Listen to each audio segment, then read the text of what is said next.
ওই জায়গার মধ্যে সিগনেচার করে দিও, অথবা ওরে বলে সিগনেচার করতে।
হ্যালো, আমাকে শুনতে পাচ্ছ তোমরা?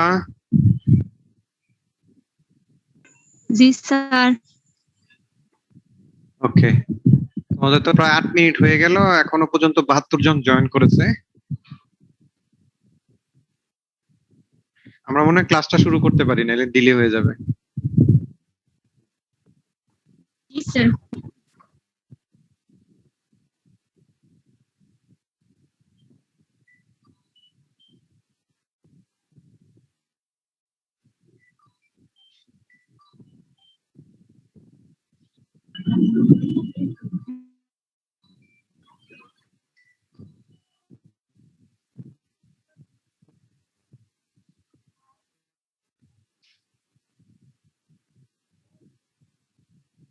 হ্যালো, হ্যাঁ জি হ্যাঁ স্যার, শোনা যাচ্ছে। হ্যাঁ, তুমি ই করো, জয়েন করো, আমি তোমাকে কানেক্ট করে দিচ্ছি। হ্যাঁ ঠিক আছে, দিয়ে দিয়েছি, আমি দিয়ে দিয়েছি। হ্যাঁ, কেউ কিছু বলতে চাচ্ছিলে তোমরা?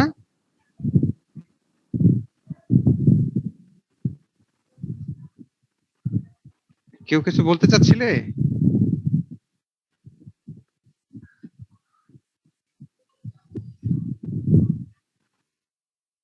সাকিব আছে আমাদের সাথে? জি স্যার, আছে স্যার। ওকে, মৌসুমী?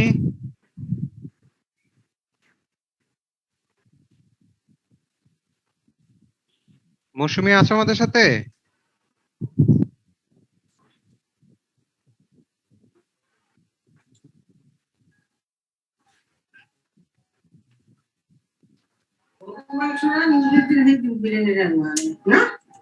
আমার ক্লাস করতেছি। মৌসুমী, মৌসুমী আছে আমাদের সাথে? আসসালামু আলাইকুম স্যার। স্যার আমি আছি। ওয়ালাইকুম সালাম। আচ্ছা,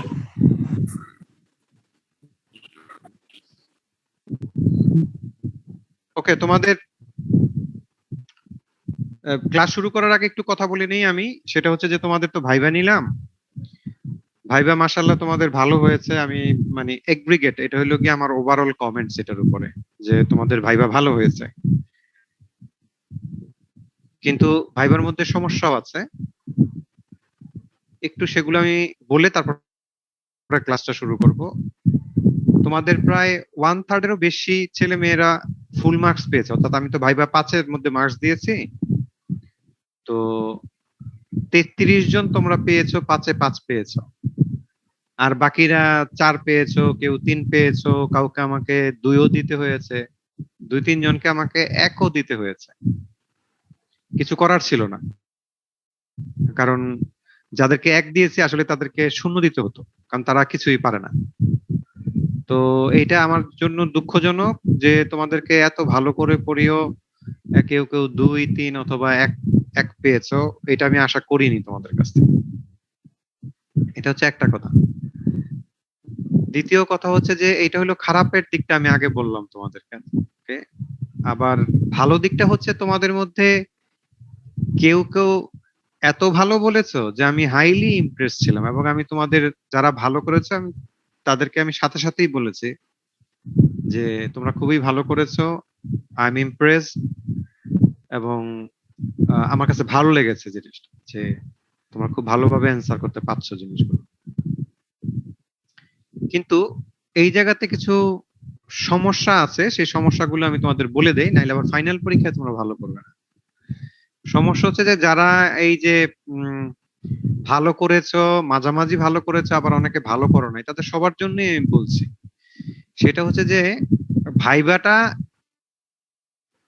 এক ধরনের পরীক্ষা, আর রিটেনটা হচ্ছে আরেক ধরনের পরীক্ষা, এবং রিটেনে তোমার অনেক মার্কস, খেয়াল করে দেখো। কিন্তু আমি যেটা তোমাদের কাছ থেকে উদ্ধার করতে চেয়েছি সেটা আসলে খুব ভালো মতো আসে নাই। সেটা হচ্ছে যে তোমরা কোনো একটা কনসেপ্ট জিজ্ঞাসা করলে তোমরা তার এক্সাম্পল বলার চেষ্টা করছো, এক্সাম্পল দিয়ে ওটা বোঝানোর চেষ্টা করছো। That is very good and fine, but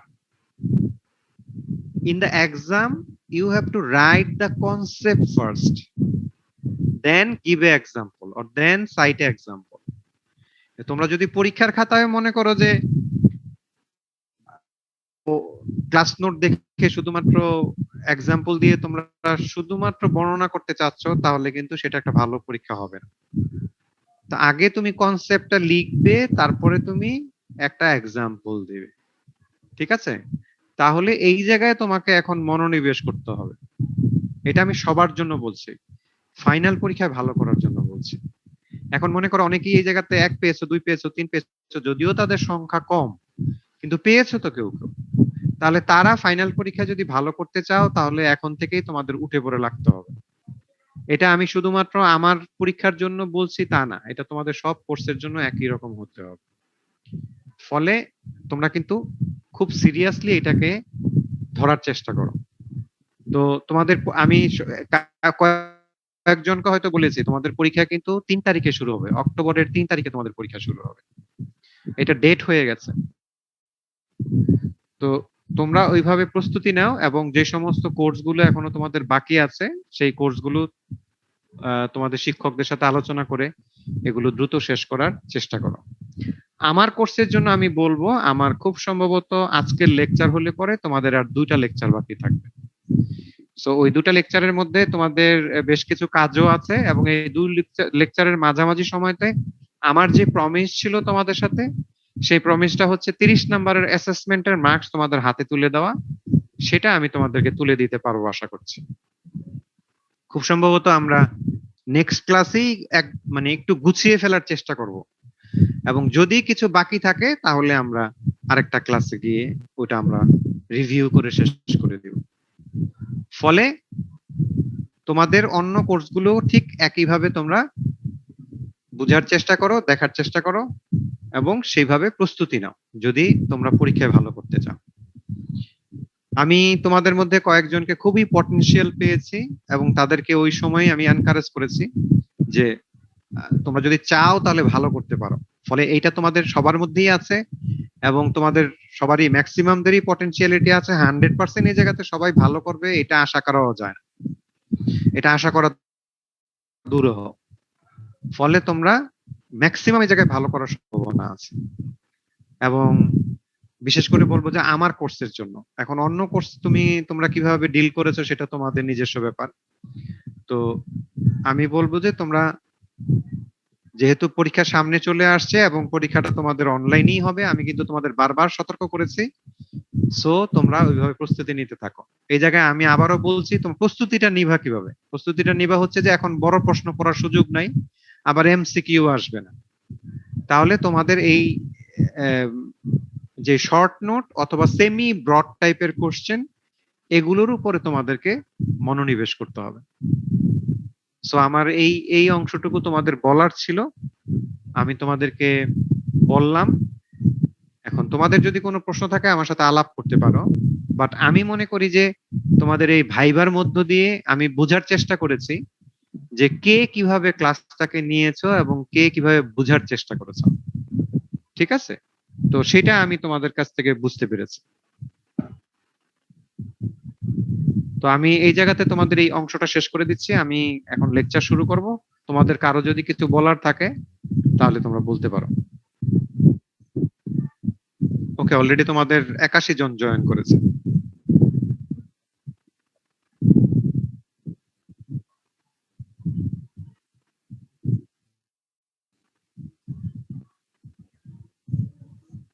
sir কত মার্কের পরীক্ষা হবে? কিসের? অনলাইন পরীক্ষা। মানে ফাইনাল পরীক্ষা? জি স্যার। ফাইনাল পরীক্ষা?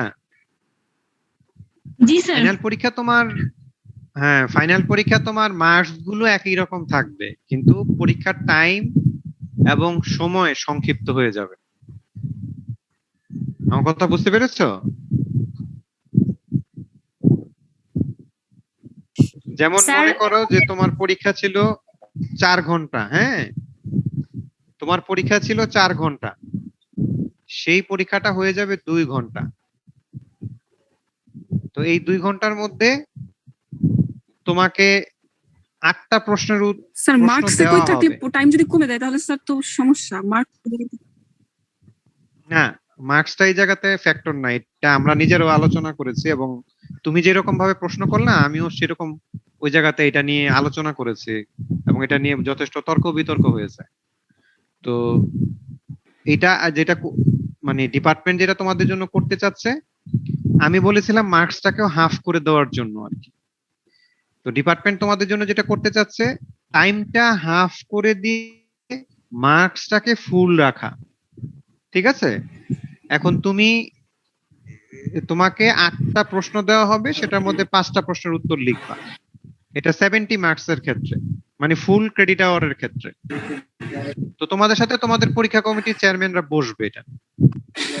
তো সেই ক্ষেত্রে তুমি একটু খেয়াল করে দেখো যে 5টা কোশ্চেনের জন্য তোমাকে 5-14, অর্থাৎ এক একটা কোশ্চেনের মার্কস থাকবে 14 মার্কস করে, সমানভাবে দেওয়া হয়েছে। আমার কথা কি তোমরা বুঝতে পারছো? জি স্যার।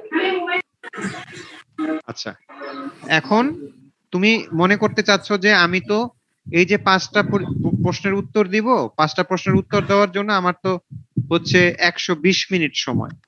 তো 120 মিনিট সময়কে আমি 5 দিয়ে যদি আমি 120 কে ভাগ করি, তাহলে এক একটা প্রশ্নের জন্য আমার কত মিনিট করে লিখতে হবে, সেটা তুমি মনে করো যে 25 মিনিট করে লিখতে হবে। ওকে, তাহলে 25 মিনিটের মধ্যে তুমি কতটুকু লিখতে পারবা? একটা পৃষ্ঠার পুরোটা লিখতে পারবা, অথবা একটা পৃষ্ঠার চাইতে আরো 2 লাইন বেশি লিখতে পারবা। এই টাইপটাকে বলা হয়েছে সেমি ব্রড টাইপ। ওকে, এবং তোমাকে যেই প্রশ্নটা দেওয়া হবে সেই প্রশ্নটা বড় প্রশ্ন না, সেটা হচ্ছে যে সেমি ব্রড টাইপের কোশ্চেন। তো তোমাকে বলা হবে যে তুমি সম্পূর্ণ মানে একেবারে টু দা পয়েন্টে পরীক্ষার প্রশ্ন। আমি যদি মনে করি হ্যাঁ আমি আরবান জিওগ্রাফির একটা তোমাদেরকে প্রশ্ন দিয়েছি, সেই প্রশ্নটা তুমি পুরোপুরি লিখতে পেরেছো, তাহলে তোমাকে আমি যাতে ফুল মার্কস দিতে পারি। তাহলে তোমাকে বলা হয়েছে যে মার্কসের উপরে তুমি নজর দিবে না, তুমি নজর দিবে হচ্ছে প্রশ্নের উত্তরটা দেওয়ার জন্য।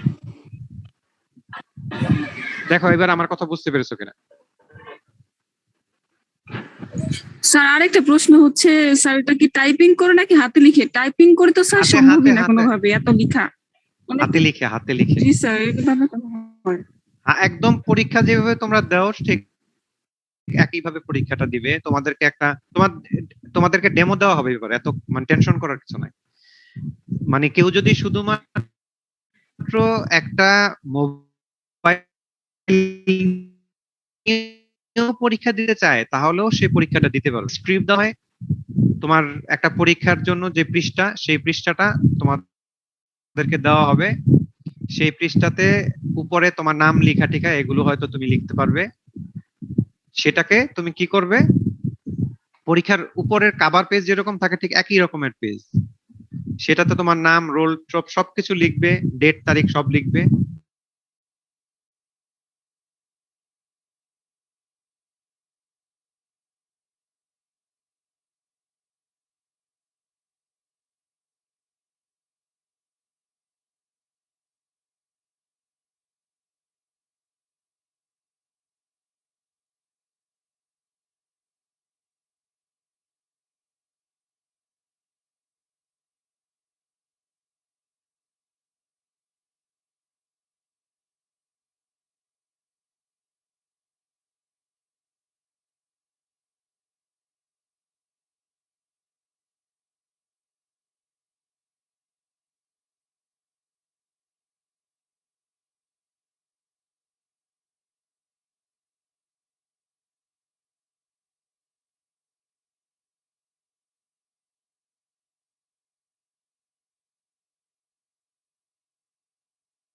এটা মোটামুটি বেসিক প্রসেস। এই জায়গার মধ্যে কোন রকমের, আমি যেরকম ভাবে তোমাদের বর্ণনা করলাম, এই জায়গায় যদি আরো অন্য রকমের কিছু আসে সেটা তো তোমরা বুঝতেই পারো।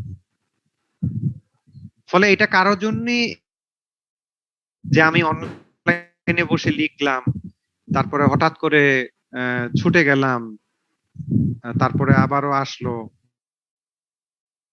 ইজি হবে।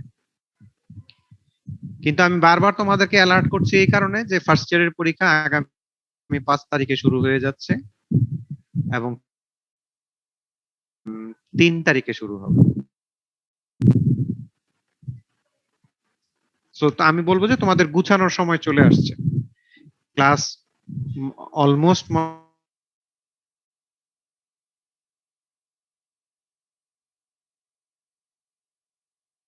আর ল্যাবটা খুব সংক্ষিপ্ত আকারে তোমাদের ডিপার্টমেন্টে হয়ে যাবে, সেটা তোমরা পরে স্যার জানবে। একদম টাইমটা কিরকম, মানে সময়গুলো কতটুকু যাবে? অন্যান্য সময় তো 3 মাস লাগে, 4 মাস লাগে, এমন লাগে। এখন কি 1 মাসে হয়ে যাবে? না, এক্সাম টাইমটা 1 মাসে হয়ে যাওয়ার সম্ভাবনাই বেশি, কারণ তোমরা এটা এক্সামের জন্য সাধারণত তোমাদেরকে একটা পরীক্ষা থেকে আরেকটা পরীক্ষার মাঝখানে আমরা বলেছি যে গ্যাপ দেওয়ার জন্য, যেহেতু তোমরা বাসায় বসে পরীক্ষা দিবে, যাতে প্রিপারেশনটা নিতে পারো। এই জন্য তোমরা প্রত্যেকটা পরীক্ষার মাঝখানে 2-3 দিন গ্যাপ পাবে। তো 2-3 দিন গ্যাপ পেলে যদি তোমাদের 10টা কোর্স থাকে, তাহলে 10টা কোর্স যদি তুমি পরীক্ষা দিতে চাও, তাহলে তোমার তো এটা হয়তো হাফ ক্রেডিট আওয়ারের তোমার কোর্স হয়, তাহলে সেটার জন্য হয়তো 2 দিন গ্যাপ পাবে। ফুল ক্রেডিট আওয়ারের জন্য হয়তো 3 দিন গ্যাপ পাবে, এরকম হতে পারে। স্যার গ্যাপ পাবে, আসসালামু আলাইকুম তোমার স্যার। গ্যাপ দেওয়া হবে। হ্যাঁ শামিমা বলো। স্যার আমি বলতে চাচ্ছিলাম যে 14 মার্কের একটা প্রশ্নের জন্য এখানে ওয়ার্ড মানে কত ওয়ার্ড হলে মানে আপনাদের ক্রাইটেরিয়া অনুযায়ী মানে সেটা একটা অ্যাকসেপ্টেবল লেভেল হয়?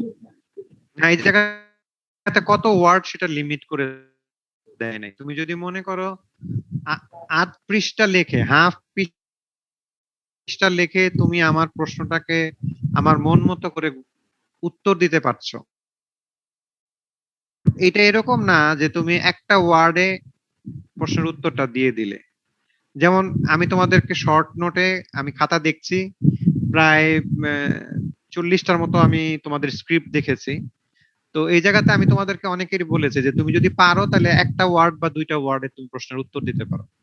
তো তোমরা অনেকেই একটা ওয়ার্ড 2টা ওয়ার্ড লিখেছো এবং সেটা হয়েছে, উত্তর হয়েছে, আমি তোমাদের মার্কস দিয়েছি।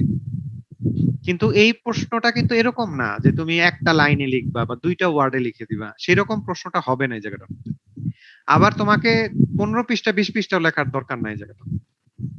ফলে তুমি প্রশ্নের টাইপ দেখো, সেই টাইপ অনুযায়ী তোমার যদি আধা পৃষ্ঠায় পরীক্ষাটা হয়ে যায়, দ্যাটস গুড এনাফ, কোনো সমস্যা নাই। যেমন তোমরা একটু খেয়াল করে দেখো, তোমাদেরকে বলেছে যে তুমি ঢাকা মেট্রোপলিটন সিটিকে কিভাবে, এটা প্রাইমেট সিটি, সেটা কিভাবে তুমি ডিফাইন করবে। তো তোমরা অনেকেই লিখেছো যে এটা একটা অ্যাডমিনিস্ট্রেটিভ সিটি, এটা একটা পপুলাস সিটি, এটা পুরো বাংলাদেশকে কন্ট্রোল করে। কিন্তু ডেফিনেশনে এইটা হচ্ছে প্রাইমেসির মধ্যে যায়, এই কথাগুলো হচ্ছে প্রাইমেসির মধ্যে যায়। কিন্তু এটাকে ডিফাইন করার প্রথম শর্ত হচ্ছে যে এইটা তার সেকেন্ড লার্জেস্ট সিটি থেকে 2 গুণেরও বেশি পপুলেশন আছে, এই কথাটাই তোমার প্রাইম এই জায়গাটার মধ্যে। এখন তোমরা অনেকেই এই জায়গাতে 1 লাইন 1.5 লাইন অনেক অনেক সুন্দর করে লিখেছো, কিন্তু সেই কথাটা নাই। তাহলে সেই কথাটা যদি না থাকে, তাহলে তো তুমি তো এই জায়গাতে 1 নাম্বার পাবে না। প্রাইমেট সিটি হতে হলে তোমাদেরকে আমি অনেককে ভাইবা পরীক্ষার মধ্যেও জিজ্ঞেস করেছি, এবং ভাইবা পরীক্ষার মধ্যেও তোমাদেরকে বলে দিয়েছি যে প্রাইমেট সিটি হওয়ার পূর্ব শর্ত হচ্ছে অনেক দেশে তোমার অনেক বড় বড় শহর আছে, অনেক বেশি পপুলেশন আছে, কিন্তু সেই জায়গাতে প্রাইমেট নাই, কারণ তার যে সিটি থেকে তার দ্বিগুণের বেশি জনসংখ্যা থাকবে, সেই ডেফিনেশনের মধ্যে সে পড়ে না। এখানে সেই দেশে প্রাইমেট সিটি তুমি খুঁজে পাবে না।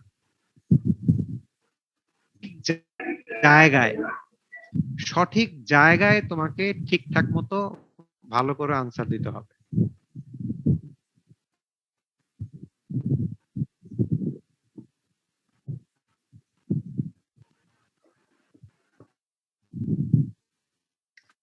আবার শর্ট নোটে তোমাদের আরেকটা জায়গা পেয়েছি,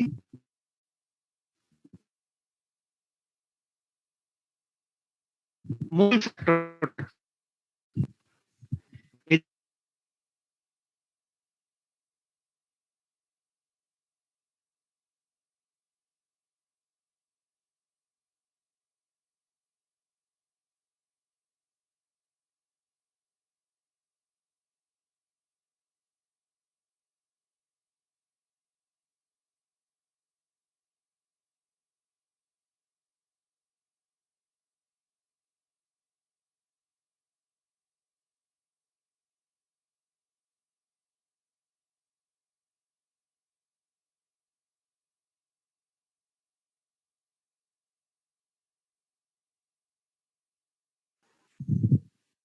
হ্যালো, আমার কথা শুনতে পাচ্ছ তোমরা?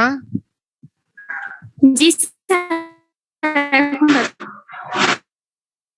হ্যাঁ, ঠিক আছে, কিছুক্ষণের জন্য ইয়েটা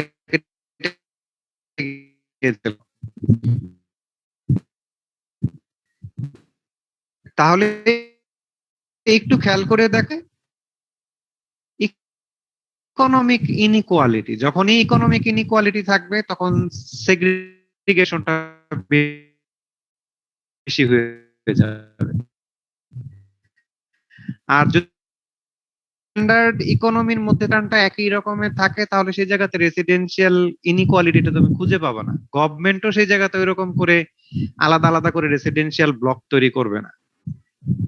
হ্যাঁ, জোনেশন হবে, জোনেশন হবে, কিন্তু রেসিডেন্সিয়াল সেগ্রিগেশনটা খুব বেশি পাওয়া যায় না। তাহলে তুমি যদি কেউ প্রশ্নের উত্তরটা হয়ে গেছে একদম এক্স্যাক্টলি, এখন তোমাদের মধ্যে কেউ কেউ লিখেছে যে ইকোনমি, আমি কিন্তু ধরে নিয়েছি যে হ্যাঁ তুমি জিনিসটা বুঝেছো যে economy is the prime factor, ফলে তুমি একটা ওয়ার্ড লিখেছো, আমি কিন্তু তোমাকে ফুল মার্কস দিয়ে দিয়েছি, 1 মার্কস দিয়ে দিয়েছি। স্যার কিন্তু আবার আসসালামু আলাইকুম। হ্যাঁ স্যার বলো। ওখানে পিপলস ইনকাম দিলে হবে না?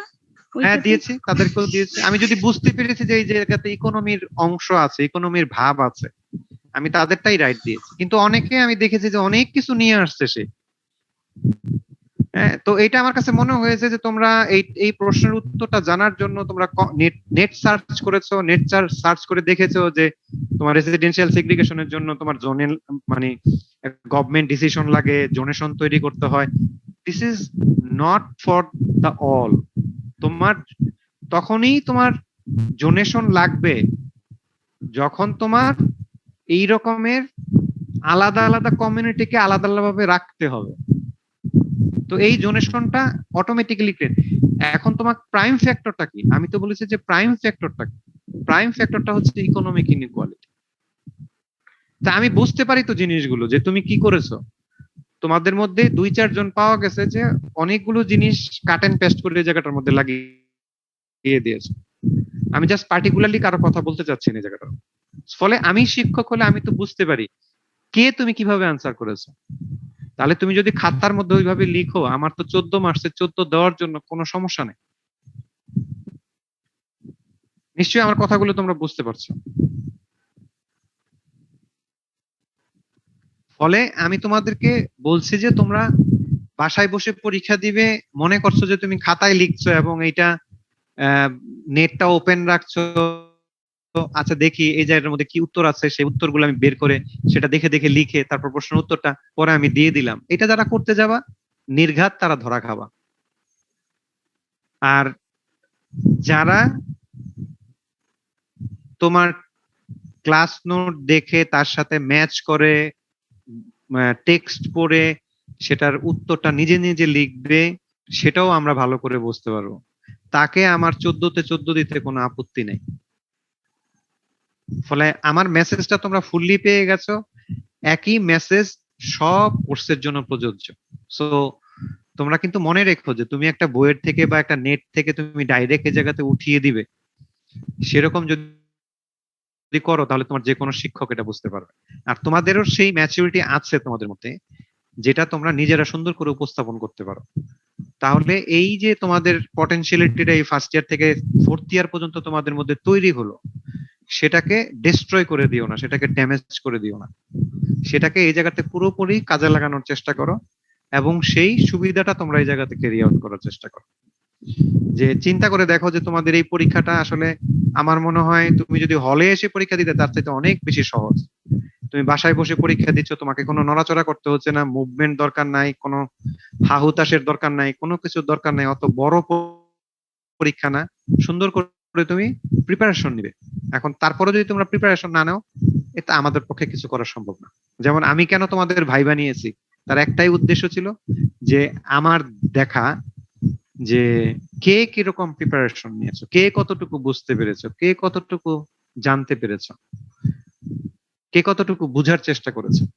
সো আমার কাজটা আমি করেছি, সব শিক্ষক তো একভাবে করবে না। ওকে, তোমরা যদি আমার কথা বুঝতে পারো তাহলে আমরা এই জায়গা থেকে চলে যাই। আর তোমাদের যদি কোনো প্রশ্ন থাকে সেটাও করতে পারো। আমরা আমাদের এখন এই সেশনটা প্রায় পুরোটাই তোমাদের এই বক্তব্য দিয়ে শেষ করলাম আর কি। 5 মিনিট সময় স্যার আমার আছে, একটু প্রশ্ন ছিল। বলে ফেলো তাড়াতাড়ি করে। হ্যাঁ স্যার, বলছি আমাদের যে 30 মার্কসের যে অ্যাসেসমেন্ট, এইটা কি যে পরীক্ষাগুলো নিয়েছেন এবং ভাই এটা থেকেই হবে? হ্যাঁ, আমাদের যে 30 30 মার্কসের মার্কসের অ্যাসেসমেন্ট যেটা মার্কস স্যার, হ্যাঁ হ্যাঁ, এইটা কি যে দুটো পরীক্ষা নিয়েছেন আর ভাই এটা থেকেই শুধু হবে, আর কোনো পরীক্ষা বা কিছু হবে কি? না আমার তরফ থেকে আর কিছু নয়। আমি তোমাদের কোনো অ্যাসাইনমেন্ট দিব না, কারণ অ্যাসাইনমেন্ট দিলেও যেটা হয় সেটা আমি ঠিকঠাক মতো অ্যাসাইনমেন্টটা পাই না এবং সবাই কপি পেস্ট করে একজনেরটা আরেকজনের লিখে দিয়ে দেয়। ফলে আমি আর এখন ওই অ্যাসাইনমেন্টে বিশ্বাস করি না। আমি তোমাদেরকে যেই 3টা পরীক্ষা নিয়েছি, সেই 3টা পরীক্ষা হচ্ছে ক্রুড পরীক্ষা। এ জায়গায় হয়তো কেউ কেউ নেট থেকে কিছু দেখে লেখার চেষ্টা করেছে, এটা আমি বুঝি, কিন্তু সেটা যারা লিখেছো তারা খুব বেশি ভালো করো নাই। আর ম্যাক্সিমাম এই জায়গাতে ভালো করেছো। সুতরাং আমি ধরে নিব ম্যাক্সিমামই তোমরা নিজে চেষ্টা করেছো এবং সেই কাজটা হয়েছে এই জায়গাটার মধ্যে। অর্থাৎ আমি যেভাবে যেতে চেয়েছি সেভাবে এই কাজটা হয়েছে। কারণ সবাই তো আর খুব ভালো করবে না, এটা এটা এটা আশা করাও মুশকিল যে 100% ছেলে মেয়ে এই জায়গাতে ভালো করবে না। এই জায়গাতে আমি আশা করছি যে অ্যাটলিস্ট 30% ছেলে মেয়ে খুব ভালো করবে, আর পরের 30% 40% ভালো করবে। আর বাকিদেরকে আমি টেনে নিয়ে আসার চেষ্টা করছি যাতে তারা মোটামুটি ভালো করার চেষ্টা করে। যারা তোমাদের ব্যাচের মধ্যেই অনেকেই আছে যে তারা মনোসংযোগ করতে পারছে না, বা তারা পেরে উঠতে পারছে না, বুঝতে পারছে না, যাদের আরো অনেক প্রবলেম আছে, সেগুলোর মধ্যেও তো এই জিনিসগুলো দেখতে হবে আমাকে।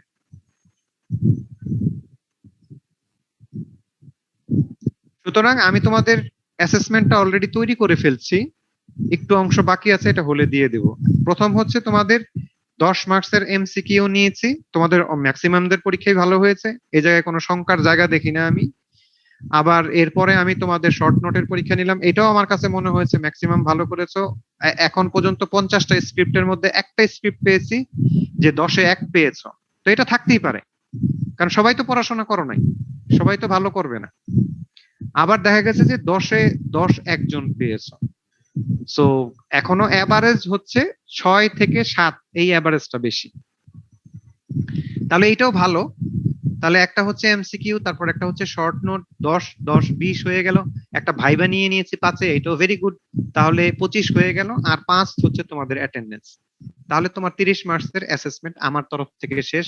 কোনো অ্যাসাইনমেন্ট দিয়ে আমি তোমাদেরকে কোনোভাবেই আর বেশি করে খাটাতে চাই না। আচ্ছা স্যার, বুঝতে পেরেছি। ওকে,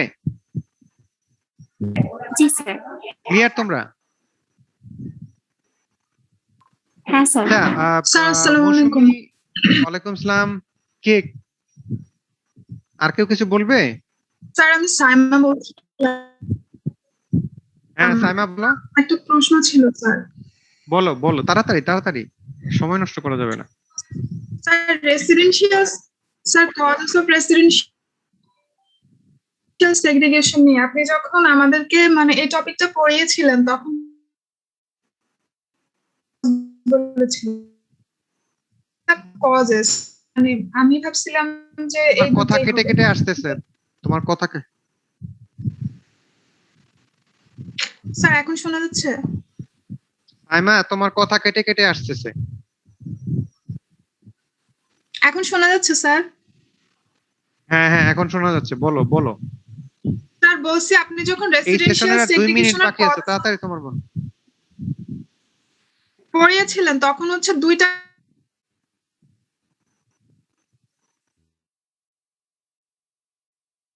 স্যার কোশ্চেনটা তো এমন ছিল, what is the causes of residential segregation. তো স্যার এখানে না, শোনো সাইমা, তোমার এটা নিয়ে এত টেনশন করার কিছু নাই। আমি তোমাদেরকে বুঝাতে চেয়েছি, তোমরা অনেকেই এই জায়গাতে আছো এরকম কি করেছো যে নেট দেখেছো, নেট দেখে অনেকগুলো কজেস এনে এটার মধ্যে দিয়ে দিয়েছো, এটা নালিফাইড হয়ে গেছে। আমার কথা তো আমি যেটা বুঝাতে চেয়েছি বুঝতে পেরেছো? বাকিদেরকে যাদের মনে করেছে যে না এটা হয়েছে, তাদেরকে আমি রাইট দিয়েছি, কিন্তু প্রাইম কজেসটাই তোমরা অনেকে, এটা নিয়ে তোমাদের ঘাবড়ানোর কিছু নাই, এটা নিয়ে টেনশন করার কিছু নাই। আমার কথা কি বুঝতে পেরেছো কিনা সেটা বলো।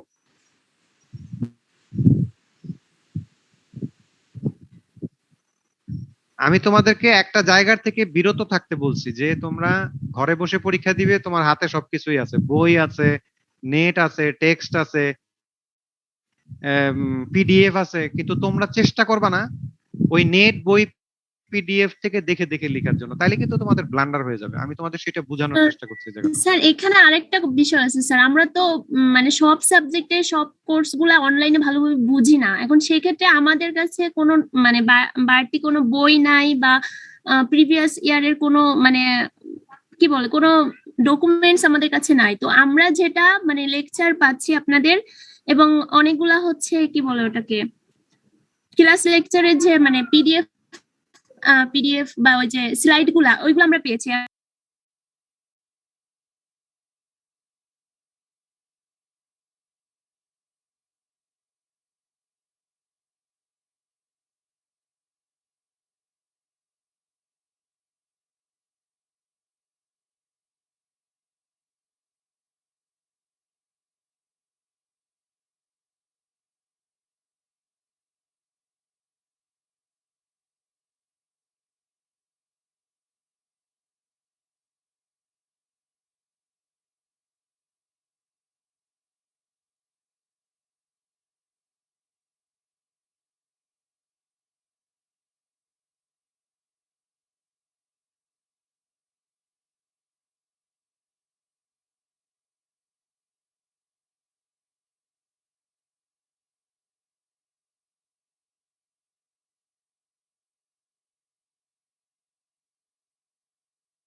Hello sir. হুম স্যার আপনি রেসিডেন্সিয়াল সেগ্রিগেশন একটা 6টা রিজন করেছিলেন স্যার, খাতায় লেখা আছে।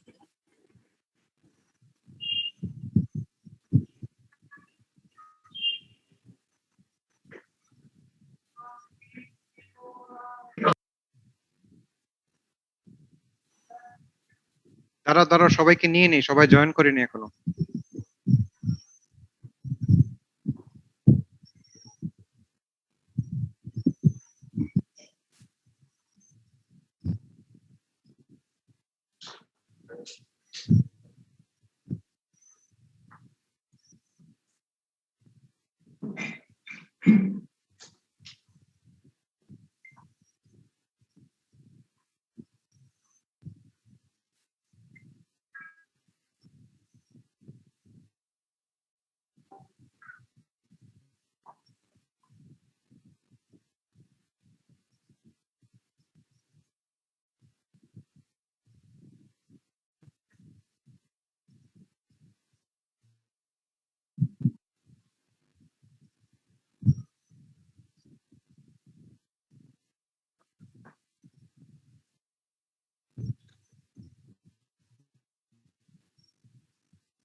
হ্যাঁ সাকিব বলো,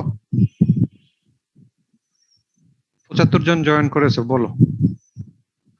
স্যার আমি বলতেছি স্যার, আপনি তো ওই যে যখন আমাদেরকে রেসিডেন্সিয়াল আরে সেগ্রিগেশন, তোমাদেরকে তো আমি বুঝিয়ে উঠতে পারতেছি না। না স্যার ওটা এখন তোমাদেরকে স্যার 6টা 8টা 10টা পড়িয়েছি, কিন্তু সেই জায়গাতে প্রাইম যে ফ্যাক্টরটা সেটা না লিখে তুমি লিখেছো যে অন্য কিছু, সেটার কথা আমি বলছি। এটা তোমাদের বলছি যে ফাইনাল পরীক্ষার জন্য তোমরা একটা প্রশ্নের উত্তর দিবে, সেটাকে যেই ইস্যুগুলো প্রাইম সেটাকে ওই জায়গার মধ্যে প্রায়োরিটি দিবে, কনসেপ্টটা ভালো করে লিখবে। এটা তোমাদের প্রস্তুতি করার জন্য লিখছে, এই জায়গা তো ঘাবড়ানোর কিছু নাই। আমি তোমাদের ওইটার মধ্যে তোমার নাম্বার কেটে দিয়েছি বা দেই নাই, এটা নিয়ে ঘাবড়ানোর কিছু নাই তো।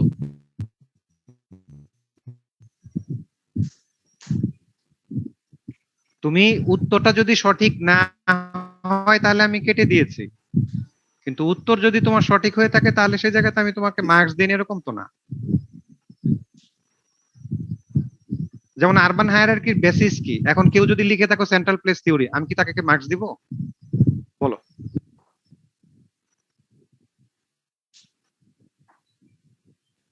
হ্যাঁ স্যার। স্যার বুঝতে পারছি। আমার কথা কি বুঝতে পেরেছো? জি স্যার। এখন সেন্ট্রাল প্লেস থিওরি তো হ্যাঁ, সেন্ট্রাল প্লেস থিওরি থেকে এটা আমরা পেয়েছি, কিন্তু আরবান হায়ারার্কির না, বেসিস কি এটা? তাহলে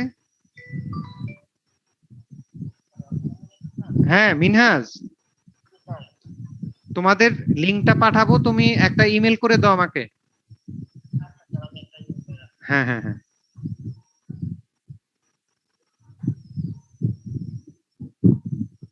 ওকে সাকিব, বুঝতে পারছো? জি স্যার। এটা নিয়ে টেনশন করার কিছু নাই, ও স্যার মনে হয় আমারটা কেটে দিয়েছে। না, তোমারটা রাইট হলে আমি তোমারটা কাটবো কেন? তবে যেগুলো একেবারেই আশপাশ দিয়ে যায় নাই বা একেবারেই হয় না, কারণ তোমরা অনেকেই অনেক ধরনের উত্তর লিখেছো, মানে ভ্যারাইটিজ অফ উত্তর আসছে এক একটা প্রশ্নের জন্য। দিস ইজ গুড যে এক একজন এক এক ভাবে চিন্তা করার চেষ্টা করেছো, কিন্তু যেটা আমার কাছে মনে হয়েছে যে না এই জিনিসটা অ্যাপ্রোপ্রিয়েট, সেটার জন্য আমি মার্কস দিয়েছি। যেটা সঠিক সেটা তো আমার কাটার কোনো যৌক্তিকতা নাই, আর আমি কাটবো কেন? আমি কি তোমাকে কম মার্কস দিতে চাচ্ছি কাউকে? বরঞ্চ তোমাকে যদি আমি 2 মার্কস বাড়িয়ে দিতে পারি তাহলে তো আমার বেনিফিট, যে না আমার কোর্সে তুমি ভালো করলে।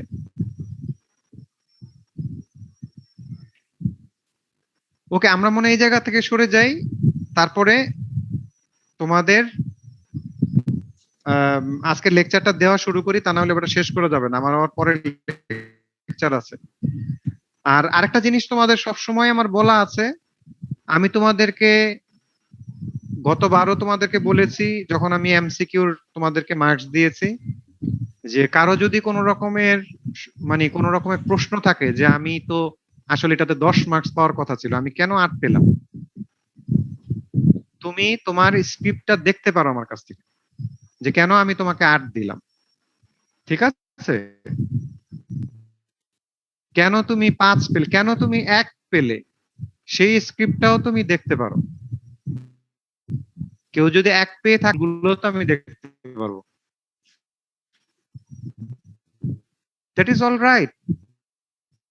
আমার তরফ থেকে তো এটা তোমার উন্মুক্ত আছে, সুতরাং তোমার এটা এত টেনশন করার এই মুহূর্তে কিছু নাই যে স্যার মনে হয় আমারটা কেটে দিয়েছে।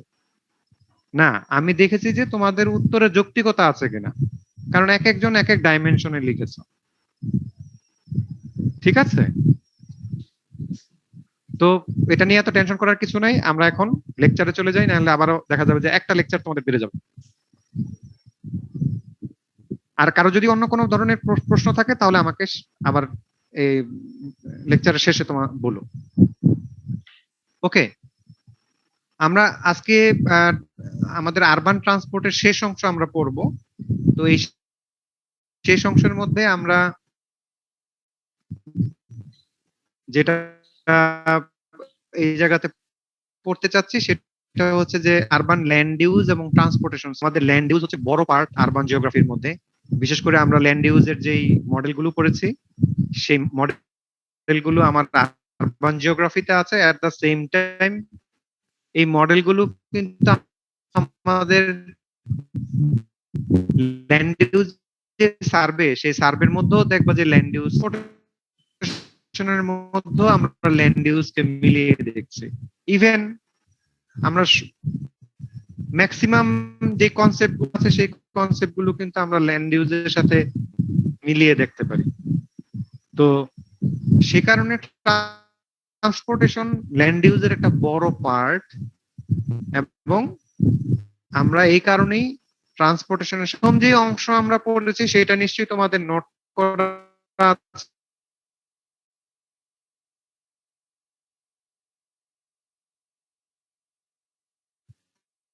একটা অংশ হচ্ছে যে মৌসুমী এবং সাকিব করে দিয়েছে, কারণ মৌসুমী আর সাকিব প্রথম থেকে প্রচুর খাটা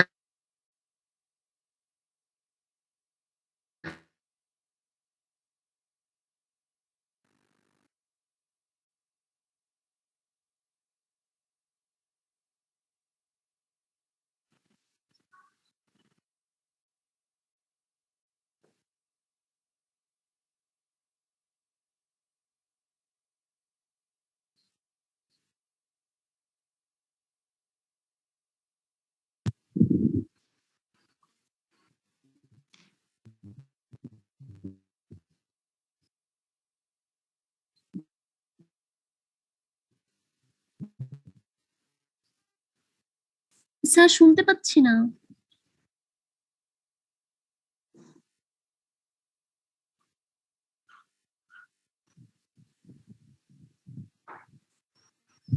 শুনতে পাচ্ছো? না স্যার, মাঝখানে কি বলছেন স্যার শোনা এখন যায়নি। শুনতে পাচ্ছি। হ্যাঁ, ওকে, ঠিক আছে।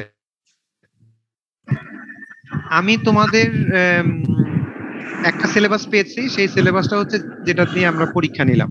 আমরা ওটা দিয়ে শর্ট নোট নিয়েছি, ওটা দিয়ে ভাইভাও নিয়েছি, কিন্তু এরপর আবার বাকি খানিকটুকু অংশ পড়ানো হয়েছে। এই ফুল সিলেবাস তৈরি করার দায়িত্বটা আমি ভিন্ন 4 জনকে দিতে চাই। সেই ভিন্ন 4 জনের নাম আমি বলে দিচ্ছি, তারা আছে কিনা সেটা আমাকে শুধু বলবে। কিভাবে সিলেবাসটা তৈরি করতে হবে সেটাও আমি বলে দিচ্ছি।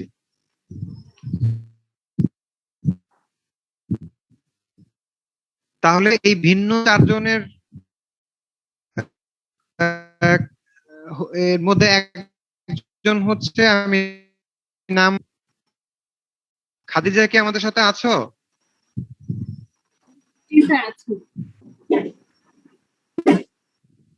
আচ্ছা, তুমি নাবিলা আছো আমাদের সাথে? নাবিলা,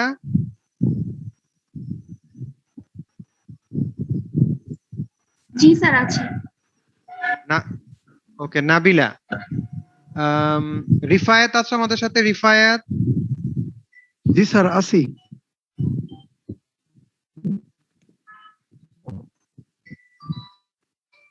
স্যার আপনি কি শুনতে পাচ্ছেন? রিফায়াত। জি স্যার আছি স্যার, আপনি কি শুনতে পাচ্ছেন? নাফি আছো আমাদের সাথে? নাফি, জি স্যার। শুনতে পাচ্ছি, শুনতে পাচ্ছি। নাফি আছো? জি স্যার, আছি স্যার।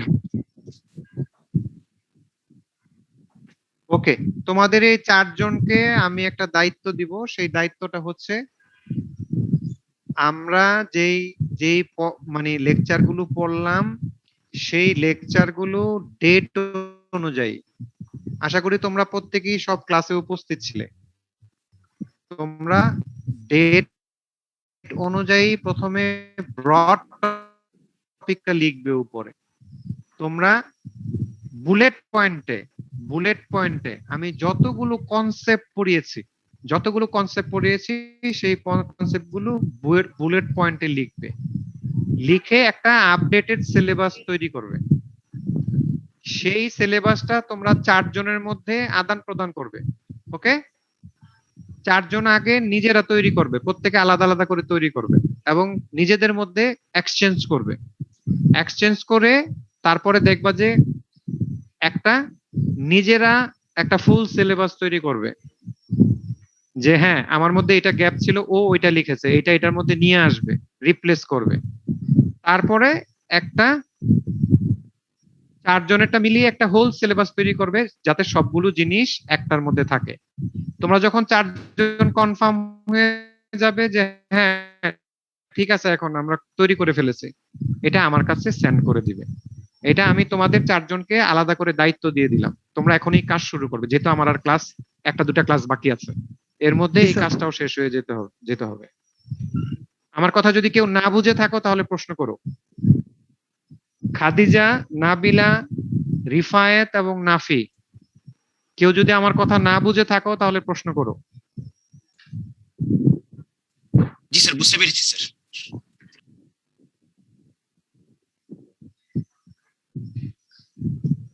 বুঝতে পেরেছো?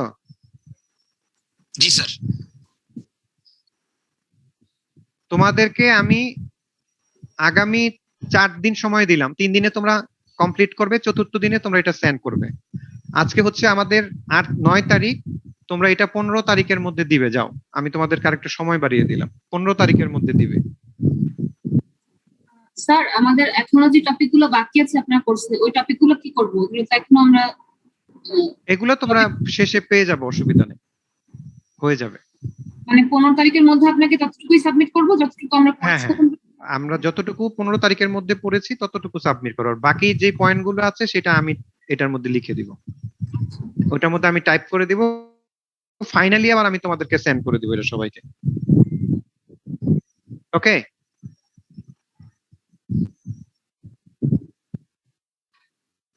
ঠিক আছে, আমার কথা বুঝতে পেরেছো? জি স্যার, বুঝতে জি Okay. স্যার, বুঝতে পারছি। ওকে, ঠিক আছে, তাহলে তোমাদের কাজ তোমরা করতে থাকো। এই 4 জনকে আমি আলাদা করে দায়িত্ব দিয়ে দিলাম।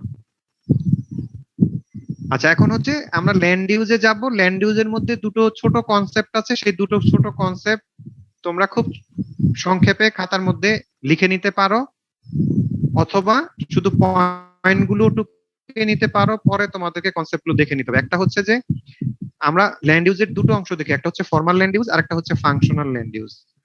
ফর্মাল ল্যান্ড ইউজ হচ্ছে তোমার ল্যান্ডের ফর্ম এবং প্যাটার্নের সাথে যুক্ত বা জড়িত, ল্যান্ডের ফর্ম এবং প্যাটার্নের সাথে জড়িত। এটাকে আমরা ল্যান্ড কাভারও বলে থাকি। এটাকে আমরা বলছি ফর্মাল ল্যান্ড ইউজ। যেমন মনে করো আমার একটা ন্যাচারাল এনভায়রনমেন্টের মধ্যে আমরা দেখছি যে একটা উডল্যান্ড আছে, একটা ফরেস্ট আছে, একটা এগ্রিকালচার ল্যান্ড আছে, একটা হিলি এরিয়া আছে, একটা লোলাইং এরিয়া আছে। That is quite formal. So এটা এই আর্থ সারফেসের ফর্মের উপর ডিপেন্ড করে, টোপোগ্রাফির উপর ডিপেন্ড করে। সেটা হচ্ছে ফর্মাল ল্যান্ড ইউজ। এটাকে অনেক সময় আমরা আবারও বলি, বাট আমরা ফাংশনাল ল্যান্ড ইউজের মধ্যেও ল্যান্ড কাভার পাই, এজন্য এটা অনেকে ফর্মাল ল্যান্ড ইউজ বলে। আর তাহলে ফাংশনাল কোনটা? আমি যখন একটা ল্যান্ডকে ব্যবহার করব, অর্থাৎ এটাকে আমি কি করব, এটাকে আমি নিজে আর্টিফিশিয়ালি এটা ডেভেলপ করার চেষ্টা করব, তখন আমি এটাকে অনেক সময় ফাংশনাল ল্যান্ড ইউজ বলি। এবং এই ফাংশনাল ল্যান্ড ইউজ হচ্ছে আমাদের সোশিও ইকোনমিক অ্যাক্টিভিটিজ এর সাথে জড়িত, সোশিও ইকোনমিক অ্যাক্টিভিটিজ এর সাথে জড়িত। তো সোশিও ইকোনমিক অ্যাক্টিভিটিস গুলো কি? সোশিও ইকোনমিক অ্যাক্টিভিটিস গুলো হচ্ছে শহরের জন্য, যেমন শহরের জন্য প্রোডাকশন, কনজাম্পশন, রেসিডেন্স, ট্রান্সপোর্টেশন ইত্যাদি ইত্যাদি, এবং আদার সোশিও ইকোনমিক ফ্যাক্টরস এর সাথে জড়িত। তাহলে একটা হচ্ছে ফর্মাল ল্যান্ড ইউজ, এটা কোয়াইট ন্যাচারাল, ল্যান্ডের ফর্ম প্যাটার্নের সাথে জড়িত। আরেকটা হচ্ছে ফাংশনাল ল্যান্ড ইউজ, যখন আমরা ল্যান্ডটাকে বিভিন্ন কাজে ব্যবহার করে থাকি, এবং এটা হচ্ছে আমাদের বিশেষ করে শহর এলাকায় production, consumption, residence, transportation and other socio economic activities এর সাথে জড়িত। তাহলে এই দুটো আমরা ল্যান্ড ইউজ পেয়ে থাকি। আজকে আমরা যেটা প্রথমে দেখছি সেটাকে আমরা বলছি land use and transportation system. তোমাদের ল্যান্ড ইউজ এন্ড ট্রান্সপোর্টেশন সিস্টেমের মধ্যে এই তিনটা অংশ আমি আগে পড়িয়েছি, আবারও তোমাদেরকে আমি উল্লেখ করলাম যে ট্রান্সপোর্টেশন সিস্টেম, স্প্যাশিয়াল ইন্টারঅ্যাকশনস এবং land use. Transportation system, spatial interaction এবং ল্যান্ড ইউজ, এই তিনটার কথা আমি আগেও বলেছি। তো ট্রান্সপোর্টেশন সিস্টেম হচ্ছে তোমরা জানো modes and modality of carrying passengers and freight, এটা আমি তোমাদেরকে গত ক্লাসে বলেছি। আর স্পেশাল ইন্টারঅ্যাকশন হচ্ছে যে একটা নোড থেকে আরেকটা নোডের কানেক্টিভিটি, ট্রান্সপোর্টেশন নেটওয়ার্কের মধ্যে কানেক্টিভিটি। এটা এই কানেক্টিভিটিটা তোমার প্যাসেঞ্জার ক্যারি আউটের জন্য করা হয়, ফ্রেট ট্রান্সফারের জন্য করা হয়ে থাকে। তাহলে একটা হচ্ছে ট্রান্সপোর্টেশন সিস্টেম, একটা হচ্ছে স্পেশাল ইন্টারঅ্যাকশন, আর একটা হচ্ছে ল্যান্ড ইউজ। তাহলে আমি সেই স্পেসটাকে কিভাবে ব্যবহার করছি, এমনও হতে পারে শুধুমাত্র আমি ওই স্পেসটাকে ফর্মাল স্পেস হিসেবে রেখে দিয়েছি, ফর্মাল ল্যান্ড ইউজ হিসেবে রেখে দিয়েছি, শুধুমাত্র আমার নোড আছে, এক জায়গা থেকে আমি আরেক জায়গায় যাতায়াত করি। তোমরা দেখবে যে আমাদের পার্বত্য চট্টগ্রামের ম্যাক্সিমাম জায়গাটাই হচ্ছে কি, ম্যাক্সিমাম জায়গাটাই আমরা ফর্মাল ল্যান্ড ইউজ হিসেবে রেখে দিয়েছি। হ্যাঁ, কিছু কিছু এগ্রিকালচারের মডিফিকেশন হয়তো ওই জায়গাতে আছে, কিন্তু আমরা ওই নেচারটাকে একেবারে বিল্ট নেচার করে ফেলিনি, একেবারে ফাংশনাল কাজে ব্যবহার করছি না। কিন্তু আমরা কি করছি, এক প্রান্ত থেকে আরেক প্রান্তে আমরা যাচ্ছি, যাতায়াত করছি। তাহলে ওই জায়গাতে কি আছে, ওই জায়গাতে স্পেশাল ইন্টারঅ্যাকশন আছে, কিন্তু আমরা ওই জায়গাতে ফাংশনাল ল্যান্ড ইউজটা হয়তো কম করছি। কিন্তু আবার তুমি যদি ঢাকার দিকে আসো, তাহলে এই জায়গাতে তুমি আবার যেই আমি যেটাকে বলছি যে ফর্মাল যে ল্যান্ড ইউজ, সেই ল্যান্ড ইউজটা তুমি হয়তো পেরিফেরির দিকে গিয়ে পাবে, কিন্তু দেখা যাবে যে যদি তুমি ইনার সিটিতে আসো তাহলে দেখা যাবে জায়গায় ফাংশনাল ল্যান্ড ইউজটা বেশি। আমি তোমাদেরকে বোঝানোর জন্য বলছি। But what is special interaction? Special interaction is the communication between different nodes. তো সেই নোডটা আমার কোথায় আছে? আমার পেরিফেরিতেও আছে, আবার আমার সিটি সেন্টারও আছে, হয়তো পেরিফেরিতে আমার একটা অরিজিন আছে, সিটি সেন্টারে এটা ডেস্টিনেশন হয়ে শেষ হচ্ছে। তাহলে এই জায়গাতে একটা স্পেশাল ইন্টারেকশন কিন্তু সবসময় হচ্ছে। আশা করি তোমরা এই কিছু জিনিস, এই 3টা টার্ম বা টার্মিনোলজি তোমরা খুব ভালো মতো বুঝতে পেরেছো। সো আমাদের যে আরবান ল্যান্ড ইউজ মডেল আছে তার সাথে ট্রান্সপোর্টেশনের রিলেশনশিপ আমি কিন্তু তোমাদের পড়ার মধ্যে থেকে পরীক্ষার প্রশ্ন দেওয়ার চেষ্টা করব, তোমাদের পড়ার মধ্যে থেকে পরীক্ষার মধ্যে থাকার চেষ্টা করব। যেমন আমি তোমাদের ভাইবার মধ্যে বুঝতে পেরেছি যে অলমোস্ট তোমরা প্রায় 99% ছেলে মেয়েই ল্যান্ড ইউজ মডেল গুলো খুব ভালো মতো বুঝতে পেরেছো, এই জায়গায় কারো কোনো রকমের ঘাটতি আমি দেখিনি। তাহলে আমি যদি বলি যে ল্যান্ড ইউজ মডেলের সাথে তুমি ট্রান্সপোর্টেশনকে কিভাবে রিলেট করো, তো সেই রকমের যদি প্রশ্ন আসে তাহলে এটা কিন্তু হুট করে তোমার বই থেকে লিখে দেওয়ার কোনো সুযোগ নাই, তোমাকে বুঝে লিখতে হবে। তো সেই বুঝে জায়গাটা লিখার জায়গাটা কোথায়, তাহলে এটা তুমি খেয়াল করে দেখো। আমরা যদি আর্লি ল্যান্ড ইউজের মডেল দেখি এবং একেবারে রিসেন্ট ল্যান্ড ইউজের মডেল দেখি, সেই প্রত্যেকটা মডেলের মধ্যেই মানে there is a relationship between transportation and land use. তুমি যদি মনে করো যে বন্ধুননের মডেল দেখো, এটা কিন্তু আমাদের পড়ার অংশ। তো এই মডেলগুলোকে আমরা কিভাবে বিশ্লেষণ করতে পারি, আমরা বলবো যে urban land use model or relationship between urban land use models and transportation। তো এটাকে আমরা কয়টা ভাগ করতে পারি, একটা হচ্ছে number 1 early models, number 2 concentric urban land uses, concentric urban land uses যেটা আমার কনসেন্ট্রিক জোন মডেলের মধ্যে পড়ে।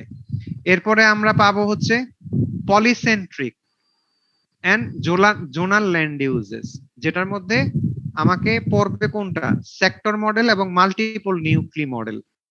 হেডলাইন হচ্ছে কি, হেডলাইন হচ্ছে polycentric and zonal land use, polycentric and zonal land use.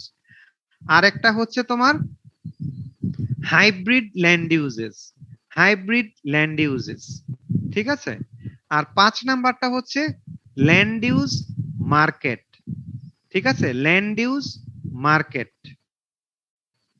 তো এই 5টা অংশ আমার এইটার মধ্যে আসবে, which is very important for your final exam। আমি আবারও বলছি, তোমরা একটু মিলিয়ে নাও তোমাদের লেখার সাথে, কারণ এটা তোমার টেক্সটের মধ্যে তুমি পেয়ে যাবা, বাট লেখার সাথে মিলিয়ে নাও। Relationship between urban land use model and transportation system. তো সেই জায়গাটার মধ্যে আমরা প্রথম পাচ্ছি হচ্ছে আর্লি মডেলস, নাম্বার 1, নাম্বার 2 হচ্ছে concentric urban land uses, number 3 হচ্ছে polycentric and zonal land uses, 4 number হচ্ছে হাইব্রিড ল্যান্ড ইউজেস এবং 5 নাম্বার হচ্ছে land market, land market. Okay, তাহলে এইটা কিন্তু আমরা একটা ক্রম ধাপ অনুযায়ী পাই, সেই ধাপগুলো আমরা চলো খুব ছোট ছোট সংক্ষেপে বর্ণনা করি, কারণ তোমাকে এটা বেশি বড় করে লেখার কোনো সুযোগ নাই, 20 নাম্বারের মার্কসের প্রশ্ন এই জায়গাটা আসবে না।